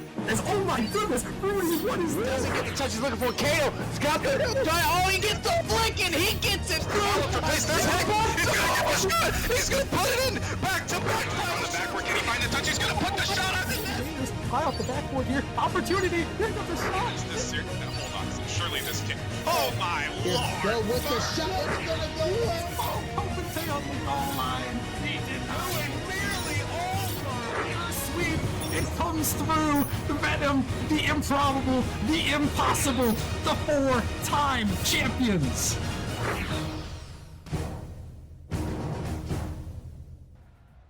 How's it going, everybody? Welcome back to the Nemesis Gaming League. I'm your friend Gallium, and today we are taking a trip down to the Challenger League to watch Bishops and Assassins take it to the pitch. I'm here with the man, the myth, the legend, Dronus. How are you doing, sir? I am doing incredible. I'm so happy to be here. It's so good to be back once again. And you know what? We have ourselves a great final matchup of the night. Both these teams 2 and 3, looking to go back to 500, and you know both these teams are very, very solid. But we have it's definitely gonna be an interesting matchup developing. Yeah, for sure. I mean, you have both these teams at the same record. They're both 2 and 3, and I mean, I heard a little bit of a rumbling that Speed Demon might be subbing up for the Bishops, so it could potentially be Sands taking on Speed Demon. We have a GM clash potentially in the works. Yeah, that would be that would be really, really funny to see. It would be the perfect content for the final match of the night. Oh yeah, 100%. And in these respective rosters, if everyone shows up, of course, you know, we might have some stragglers. The Bishops are probably going to be fielding Bmar 99, Grambo, Magic, and Zerko. And the Assassins have Courses, Squirrel, Sands, and Critter. So I mean, the two players that stand out to me the most, Assassins, they have Courses. Courses is just an upper echelon player, a rival drop down. He's very good. And then on the other side, you have Bmar. I mean, he's just a solid player all around. And he used to be, I believe, in rival, if I'm not mistaken. But anywho, both these teams really good, and I'm looking forward to this match. And Dronus, you know, I got to get your predictions, man. Who do you think's taking this one? I think it's going to be Bishops. Sands is not playing. It is now confirmed that we will not be seeing Sands. I think the Bishops are due. Their first 2 matches of the season, they won. They have lost the last 3, 2 in Game 5s, and once they got swept. I think they are due for their 3rd victory. You know what? Not even crazy. How many games do you think it's going to take? Are we going to go to 5? I am gonna predict Bishops in 4. That's gonna be my prediction right there. You know what? I'm gonna have to go the opposite of you, respectfully, because Courses is on the other side of the field, and he's an absolute dog. I mean, I haven't seen Sands play since the dawn of time, so I don't know how good he is anymore, but I know Courses is still and always will be an absolute dog. But you know, excitement aside, we had some pretty good matchups earlier, but I think this one is going to be the best one because I think the first game on stream was a sweep. The second one was a 3-1. I think this one's going to be much closer, and I feel like both these teams are going to fight to the bitter end. Yeah, I would agree. On paper, this is one that very well could go the distance. Both these teams hungry for that 3rd W here in Nemesis Season 12, but Game 1 set to go. Let's see who can get it done. Yes, who can get it done indeed, as fireworks are off. Both these teams ready to go as Courses takes the first touch. It's off the back wall of the Assassin zone. Grambo gonna shoot it on target. Courses gonna hit it right back. Critter, a beautiful touch. Critter, Nemesis legend. He is on the pitch. He was semi-unexpected to play, but you know, he's here now and he's ready to shine as Grambo gets it across. Courses over to Squirrel. Squirrel as well. Very seasoned veteran, former rival player.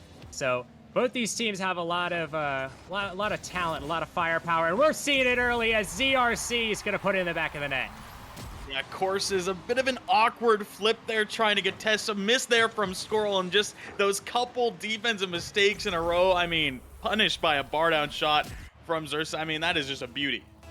Oh yeah, I mean, I took a bunch of pictures of that. I pulled out my phone and just, I mean, as soon as the replay was going, yeah, just such a beautiful goal. It's like standing on top of a mountaintop and looking off into the distance. That was magnificent. As Course is going to take a shot of his own, but it's going to get blocked away.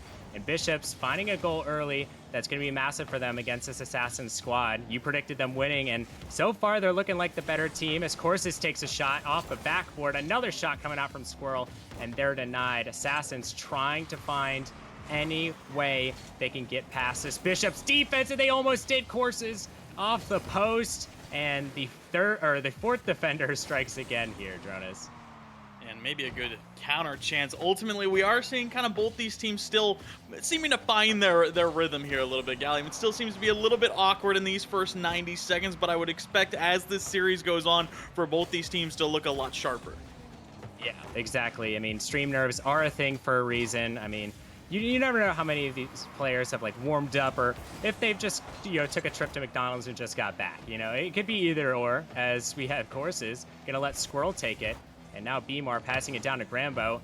In the midfield, this Bishop's team is very deadly. ZRC gonna get it past Bmar on accident. Now he's gonna take up the wall himself. He has 100 boosts. He gets it past 2. Can he get it past 3? A shot coming out. It goes off the crossbar. And this one goes off the post. No one can find the back of the net, as that is the second post shot we've had in this game. And I mean, both these teams, it seems like they're just hungry for that next goal here, Jonas. Yeah, and Bishops, they've been able to add on a lot of offensive pressure early. Already 5 shots compared to the 1 from Assassin so far. And yeah, we have seen the post play a part in it. And I think if both teams are able to maybe lock in that shooting precision a little bit more, we're going to see some higher scoring games. But for right now, it's still just 1-0. An open shot, Courses off the crossbar. The hardest shot in the game is an open net, so, you know, we'll let that one slide. You know, it never happened. I closed my eyes for that one. As Courses gonna send it down the pitch. It's in the midfield. Bmar gonna beat him out. Bmar can't get a second touch. Neither can Critter. It's all up to Squirrel. He got almost bumped, but he's gonna stand strong in the net. ZRC gonna get a touch back to the midfield. A beautiful 50. ZRC is just dicing up this Assassin's defense. Very good pickup for Speed and his squad, as Grambo gonna get 50'd out by Courses. Courses gonna get another one. Now it's off the sidewall. Critter, he's circling around like a shark. He gets 50'd out. Bmar, beautiful touch. It's in the midfield. It's floating around. Squirrel and Courses have a chance. A pop-up from Squirrel. Courses with the follow-up, and it doesn't go. Now Critter with a full boost in a dream. He's up with it. He gets a mid-air demo, and that's just absolutely ridiculous. Yeah, I don't know if he was intentionally going for that, but hey, if you're always going to take a demo on the offensive side. And honestly, from what we've seen right now, the Assassins, they need that offense. Oh yeah, for sure. I mean, both teams, once they get in the offensive zone, it's looking like a lot of shots are coming out, but it's just if they get into that offensive zone, because it seems as though the Bishops are having a little bit more control over this game. I mean, obviously they have the lead, but just a lot more pressure, as this could be an open net. Critter gonna have to race back, and he does. 2 demos coming out now. This Assassin's team is the most awkward I think they've ever been. Shot getting missed. ZRC last to defend. He's gonna send it into his own quarter and work from there, but a horrible bounce. ZRC unexpected, and Grambo gonna take a nice touch. He gets a low 50. Critter gonna 50 him out as well. ZRC gonna fly across, give it to Bmar. Bmar, a beautiful 50 off the ceiling. Courses gets 1. Can he get a second? No, he cannot. Beautiful defense by ZRC yet again. Squirrel gives it to Grambo. The ball is up. It's past Critter. Is it past Courses? No. A beautiful save from Courses, but they have less than 20 seconds remaining. They need to find a goal to equalize this game. Courses sends it over to Critter. Critter has to turn for this. He sends it back to Squirrel. Squirrel with a shot. Oh, the bounce shot almost works. 8 seconds left. Squirrel misses again. 5 seconds. The ball's up. Courses with a little bit of boost. He sends it off the backboard. Squirrel can't find it. Critter with barely any boost is going to have to catch this ball, and he pops it up. It's still a live ball. Courses in the air. He shoots. Way. Oh, it's off the crossbar as the Bishops win. I think the closest game I've seen in a while. Yeah, that is absolutely heartbreaking for the Assassins. I mean, had to go coast to coast. Critter, that pop up on the defensive side to keep it alive was incredible. Unfortunately, just could not turn in the final shot. Bar down and out, and the Bishops, they're going to be thanking their lucky stars. Yeah, I mean, it seems like hitting the post and crossbar is a constant theme. I feel like both these teams have had some good shots. I mean, they have good shooters, so good shots come from good shooters. But I mean, it seems like they're just a little bit off. But I feel like this game too, they're gonna find kind of their shooting rhythm. I can see both these teams really stepping up in this game too. We haven't seen the best from them, and I think it's going to come in this game as we're going to take a trip down to the train station for this one, as Grambo going to get bumped away. Courses a nice touch. Squirrel is already up. Can he get a touch? A beautiful touchdown to Courses. The ball is off the sidewall. Critter, unfortunately, cannot make a touch. Now Grambo races for it. Critter can accidentally double commit with his teammate. Beamar with a full tank of boost. Cannot get there. Grambo, beautiful touch in his own right. Squirrel racing back. Can he get demoed? No, he cannot. CRC now with the ball. Pops it up high. Courses gonna get a touch. Grambo's already there. Grambo almost redirects it on the net. It's floating there, and Beamar's just gonna put it away to give the Bishops a 1-0 lead yet again. Yeah, the Assassin's just really awkward on defense. Grambo, he has been lurking on the offensive side like that, and then back-to-back misses. Critter and Squirrel, either one could have gotten a touch. There was nothing to be founded. Beamar more than happy to take advantage. I mean, I'm taking that every day of the week. I don't know about you. I mean, a goal is a goal, and it doesn't have to be pretty as long as your team wins. And so far, Bishop's the only team that has scored in this series. So I think for Assassins to truly have their own say, they're going to have to get a goal to kind of break the ice. And I wonder when that goal is going to come. And it probably should come soon, as it seems as though the Bishops have a lot of pressure, but Grambo gonna accidentally redirect it down to Courses. Courses gonna miss. He almost own goal there. Squirrel sends it across. Critter is not there. Critter can't get the 50. Now it's ZRC. He can't find the ball. Grambo now with control. He doesn't have a whole lot of boost, but he gets help from ZRC. A nice demo coming out from him. Grambo very patient. Excellent play from him. ZRC can't get there. He gets beat by two people. Beamar can't find the touch. Now it's Squirrel. He shoots it. It's off the post yet again. Again, another post shot coming out from this Assassin squad. They just have to find that one goal, and I think they're off to the races, Ronas. Yeah, it's going to be one of those things where you just feel like the floodgates are going to open. It's going to be that one spark, that one catalyst to really start turning things around. As Beamar misses this one, not going to fly through, but finally, Gramble will get a piece and Bishops extend. Yeah, it just seems like Assassins are extremely awkward on their defensive end. I mean, it didn't seem like this in game one. It seemed like they're very comfortable, and granted, they did lose that game, but they looked excellent on defense that game. It's just game two. I don't know what happened. I don't know if it's a lack of confidence. I don't know if they're just a little nervous on stream, but something has to change, and Bishops are doing everything right. You know, they're getting to the net, they're putting shots on target, and it's getting them goals, and you know, you miss 99 or 100% of the shots you don't take, as Critter is going to put it off the backboard. It's being popped up to Grambo. Grambo very patient. He's going to try to get another touch. Unfortunately, can't. Beamar tries to find one. Courses pops it high for Critter. Critter off the post, and Squirrel is going to put it away. And there we go. Assassin's first goal of the series. Yeah, it took him a game and a half of finally able to take away one, and Squirrel did a good job putting that one right side. And ultimately, the pressure finally getting to the Bishops. Now we'll see if the Assassins are really able to keep the momentum going. Yeah, we will see. Pressure makes diamonds, and we'll see if this Assassin's team is a diamond or just a rock, as Squirrel is going to go up for it, not going to find contact. ZRC going to try to get one. Beamar passes it out to Critter. He's on the other team. Squirrel pops it up high. Beamar now with a little bit of boost. Can't do much. Courses beautiful control touch. Is going to go for the 50. Beats him out. And ZRC, a beautiful clear. Going to make it awkward for this Assassin squad. And Critter barely making the save. He's going to have to pay for that one. Courses coming across. He's going to send it into the Bishop zone. Not a whole lot of boost to work with. But Grambo is going to get it past him. Critter is going to get it popped high. But Beamar, beautiful touch by him. A little less than 2 minutes remaining in this game. Seems like both these teams are at a stalemate so far, Drones. Who do you have taking this game too?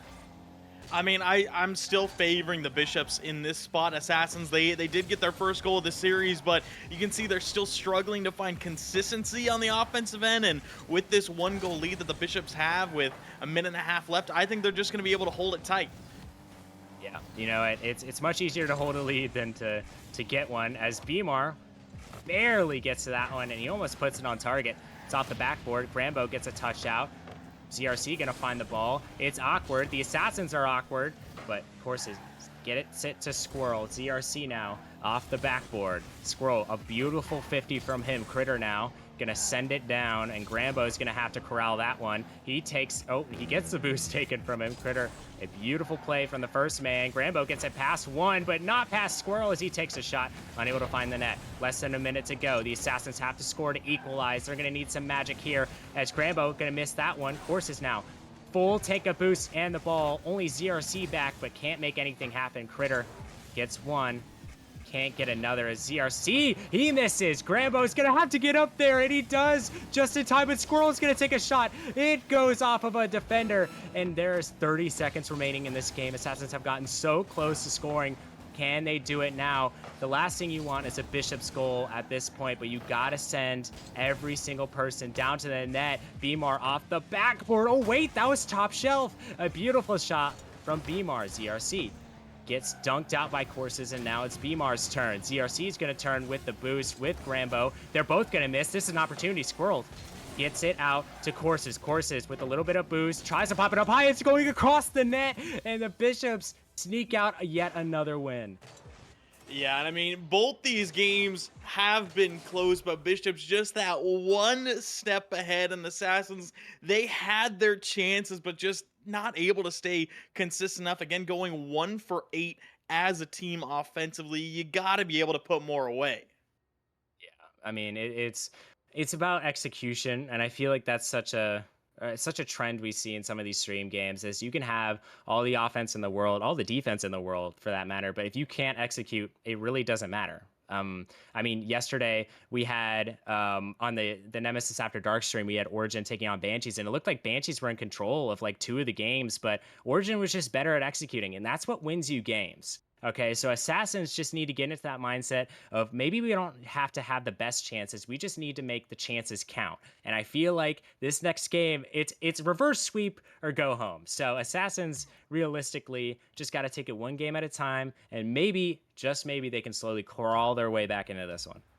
Yeah, they're going to need to put a lot together. And again, about the offense, they went 1 for 8 as a team, 8 shots, scored once. There were 3 saves on the side of the Bishops, which means 4 out of their 8 shots, half their shots were just off target. You cannot have that happen. And now going into this third game where you have to try and reverse sweep, you got to be able to turn it around.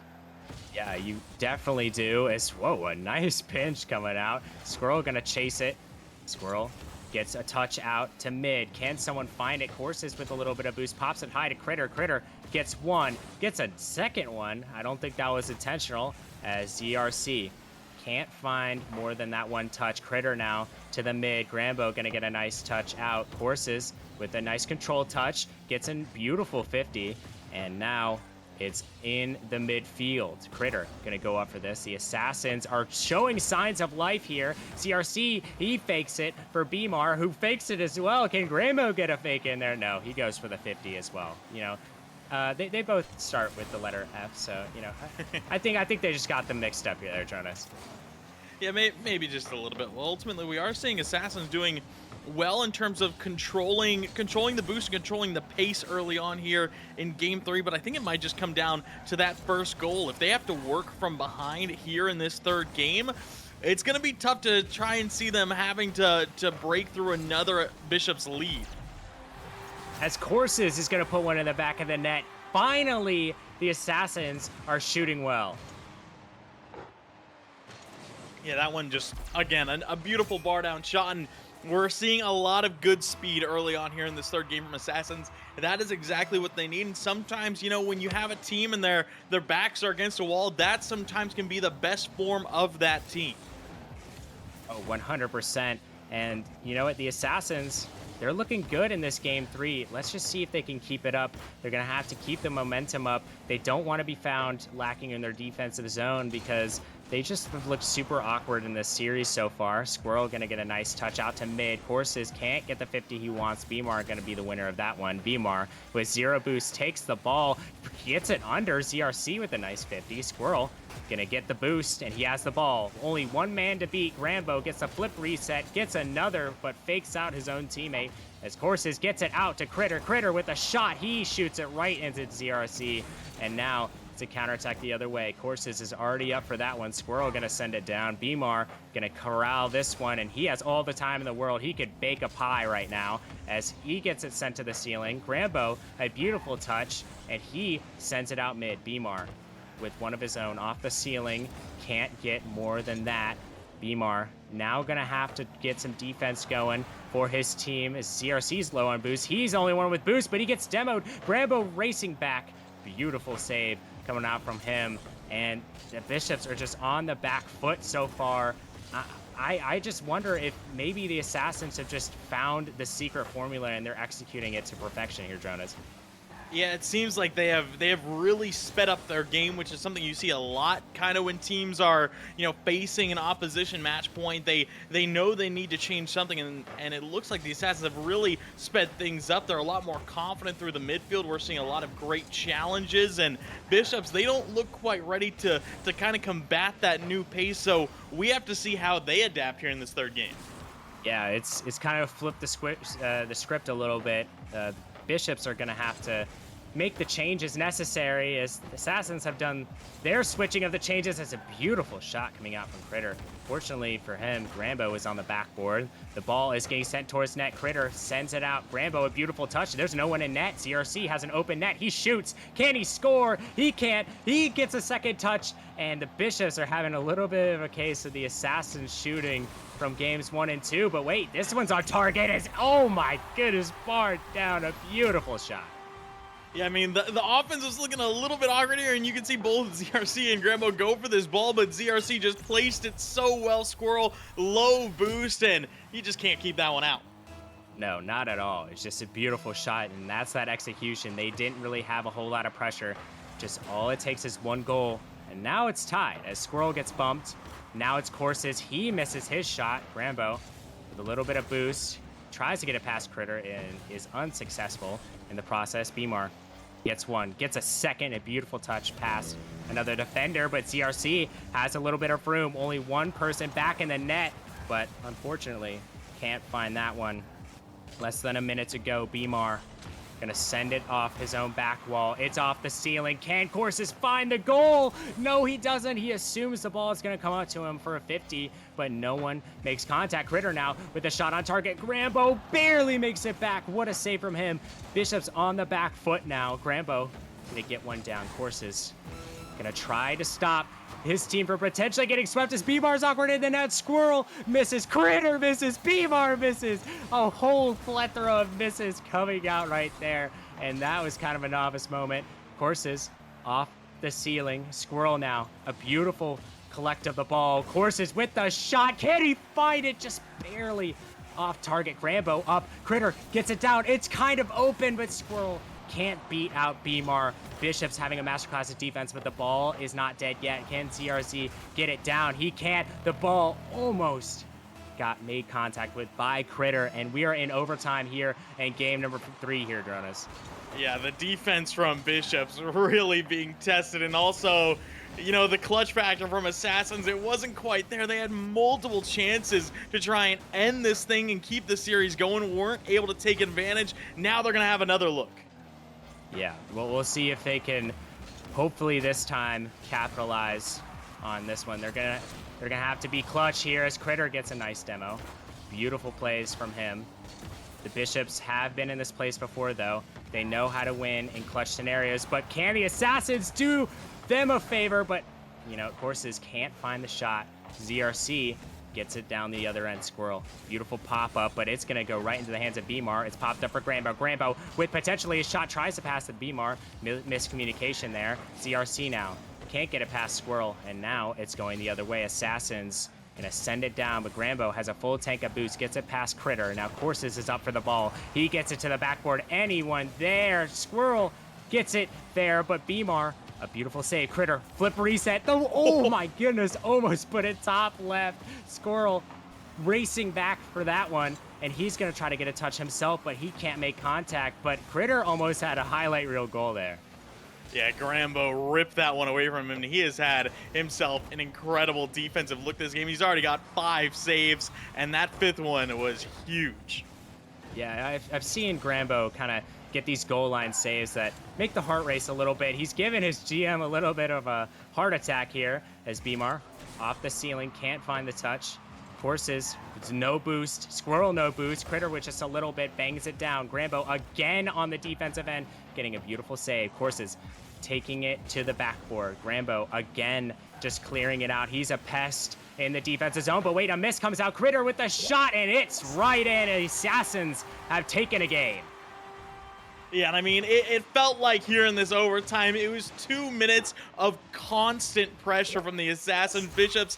They had some great defense, they had some great stops, but there is just not much you can do when you're getting outshot and outpressured like that. Yeah, nothing you can do at all, and the Assassins, you know, it took a lot to get them that win. I mean, they had, oh my goodness, so many shots. I mean, this Assassin squad finished with 15 shots on target. So they were shooting like no one's business. I mean, but on the other end, Bishops were saving everything. 10 saves as a team, that's absolutely ridiculous. And they only had 5 shots but a goal.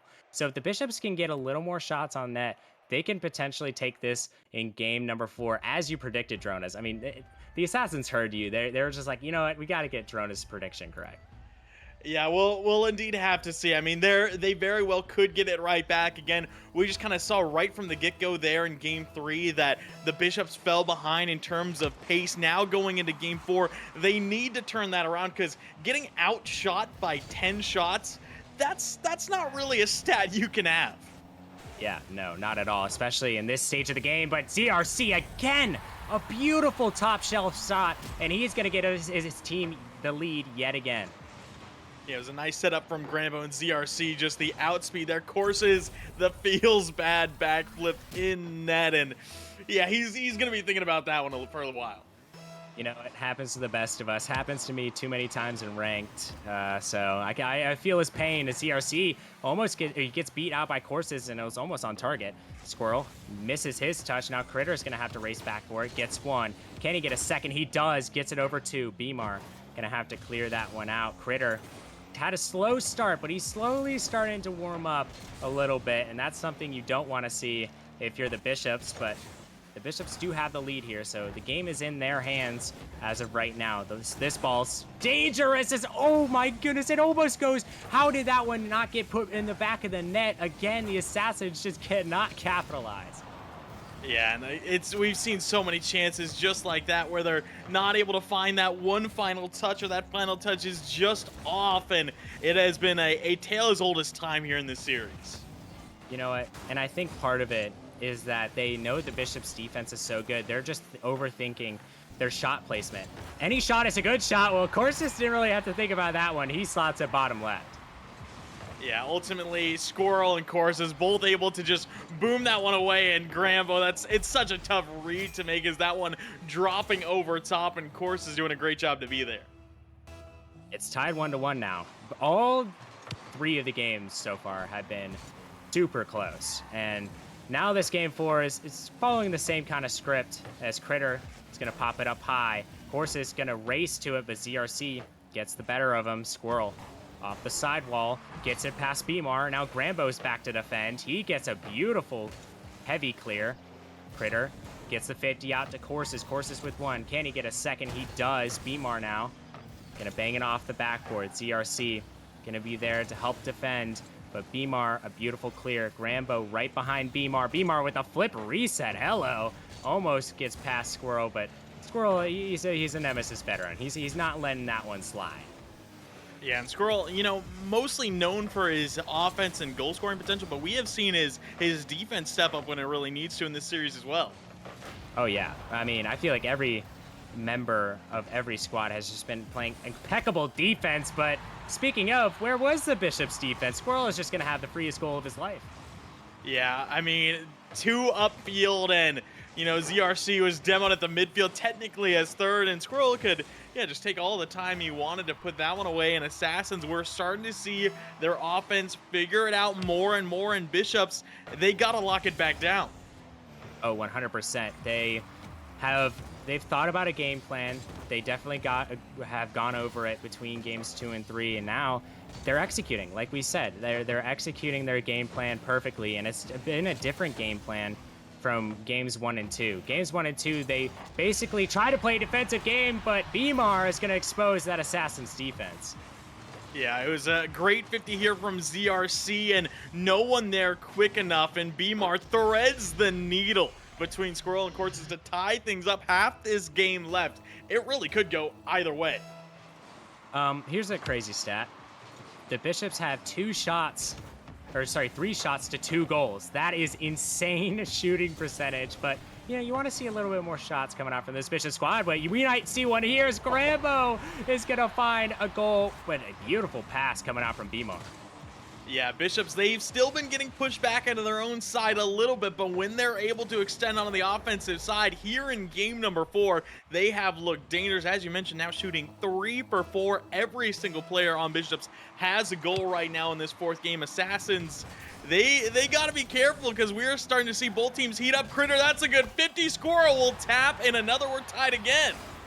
Squirrel getting his 2nd goal of the game off of 3 shots. He had the Bishop's shooting percentage at one point, so you know he's having himself a heck of a game. So now these teams are tied.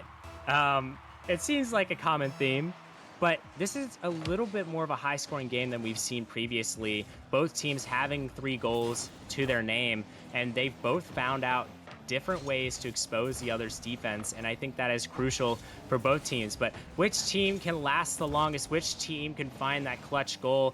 I mean, that's up to the Rocket League gods, and we're on hidden Temple Field, and you know, crazy things happen. Forbidden Temple is kind of it's known for some crazy things. As Beamar is going to put it off the backboard. Is anyone there? ZRC gets it to Grambo. Grambo with a shot. ZRC with another touch, and it can't find the back of the net. ZRC now off the backboard. Wait, Squirrel gets a nice pass. Can Critter find it? No, Grambo going to get there before him, but a beautiful 50 from Critter. ZRC is going to have to read that, but he cannot. A difficult read, but Corses finds the back of the net. Yeah, that's twice now where we've seen tough 50s immediately drop middle and 2 misses from Bishop's players when, you know, they're tough reads, but you can't miss those looks, and it just gives another free one to Corses. Assassins reclaim the lead with 1:25 on the clock, and you mentioned this is easily the highest scoring game we've seen so far. Game 1 was 1-0. Games 2 and 3 were 2-1 opposite ways, and now 4-3, and there's still over a minute left. Oh yeah, plenty of time for this game to swing either way, but currently it's in the hands of the Assassins as ZRC's up with it, tries to get a 50 with Corses, but no one ends up touching that ball. Squirrel sends it down the field. Corses can't find the touch. Grambo down the field. It's now in the Assassin zone. Can they clear it out? They do. ZRC now with 1 touch. He's going to have to shoot it, and he accidentally backflips on that one. He's going to want to have that one back. Beamar off the backboard. Beamar has been a stellar player for this Bishop squad so far. He needs to step up huge for his team. Grambo can't find the touch. Beamar gets 1. Can he get a 2nd? Yes, he does. Off the ceiling it goes, but Squirrel is there to meet him. Grambo pops it high. Critter going to be there to respond. Grambo gets 1 more touch, and he's going to try to send it out, but Corses going to deny him. Less than 20 seconds remaining. Beamar and Corses 50 it high. Grambo gets a 50, but he gets out 50 yet again. The Bishops need a goal to send this potentially to overtime. Will they find it? Grambo passes it out to Beamar. What a shot! That's incredible! Ice in the veins of the Bishops. Corsa touch off the corner. Grambo, no boost. Beautiful infield pass to Beamar. He goes top left. The Bishops want to end it in 4. I mean, you got to give your flowers to Beamar. He's just been absolutely phenomenal. 2 goals, 1 assist, 2 saves on 2 shots.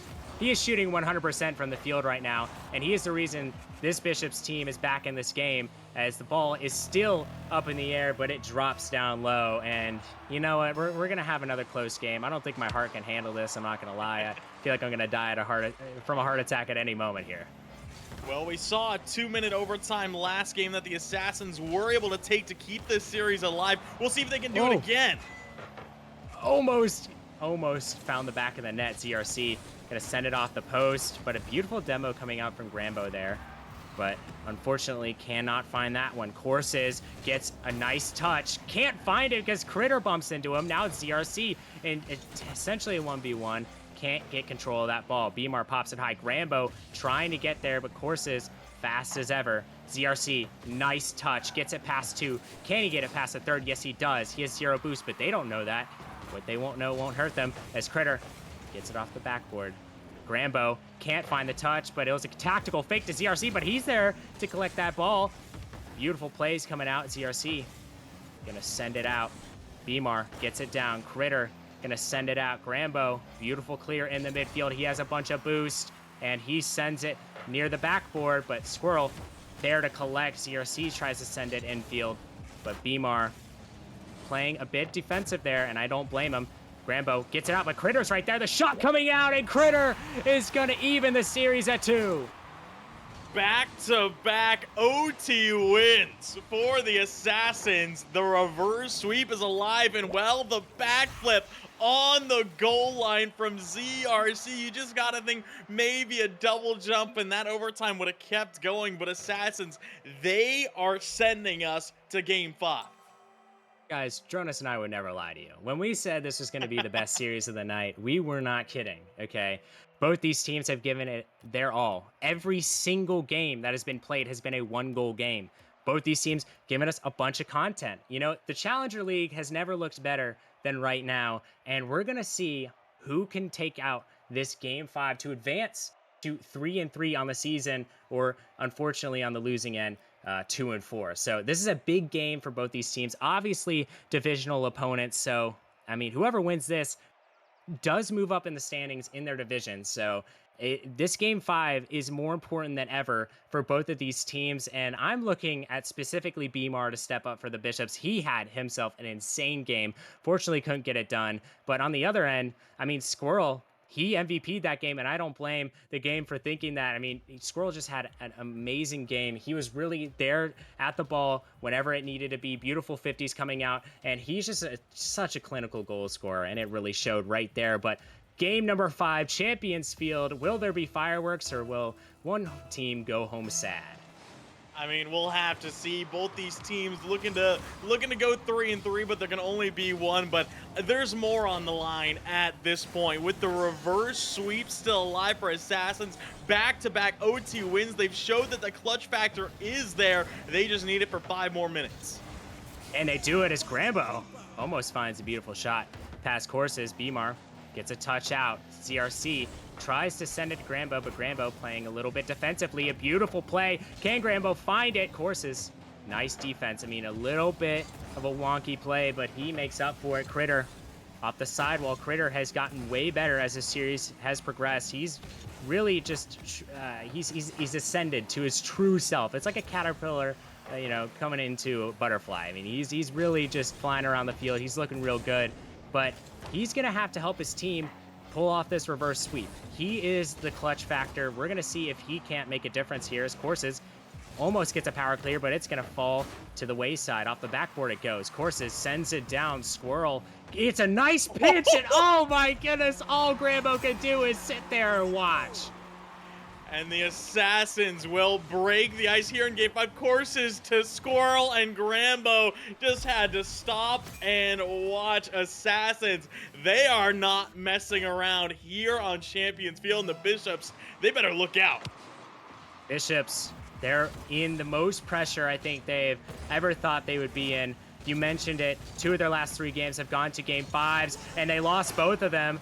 Really is a telltale sign. Can they break the curse, or will the Game 5 curse come back to haunt them? Beamar gonna get a nice touch off to the sidewall. Off the ceiling he goes. Gets one down. Grambo gonna attempt to get a touch. He does, but it's not on target. ZRC, 1. Can't get another. He runs out of boost, but wait, this is a dangerous ball. Beamar doesn't have boost. Grambo's gonna have to get back there, and he does. Of course he does. Squirrel, beautiful pass. Courses can't get the touch he wants. Critter now off the sidewall. Course is gonna cut him. Critter now with a little bit of time. He's gonna take his time. An amazing pass. Squirrel's gotta capitalize, and of course he does. Squirrel gets himself another goal. Again, the defense here, Gallium, just looks so awkward from Bishops. I mean, Squirrel put it on target, but that was a slow bouncer, 30 mph, drifting into the top left corner, and no one in net could find a save. And, you know, we saw the defense from Bishops. They've been looking good all series, but they conceded 5 goals last game, and I have already conceded 2 in these first 2 minutes. That needs to change.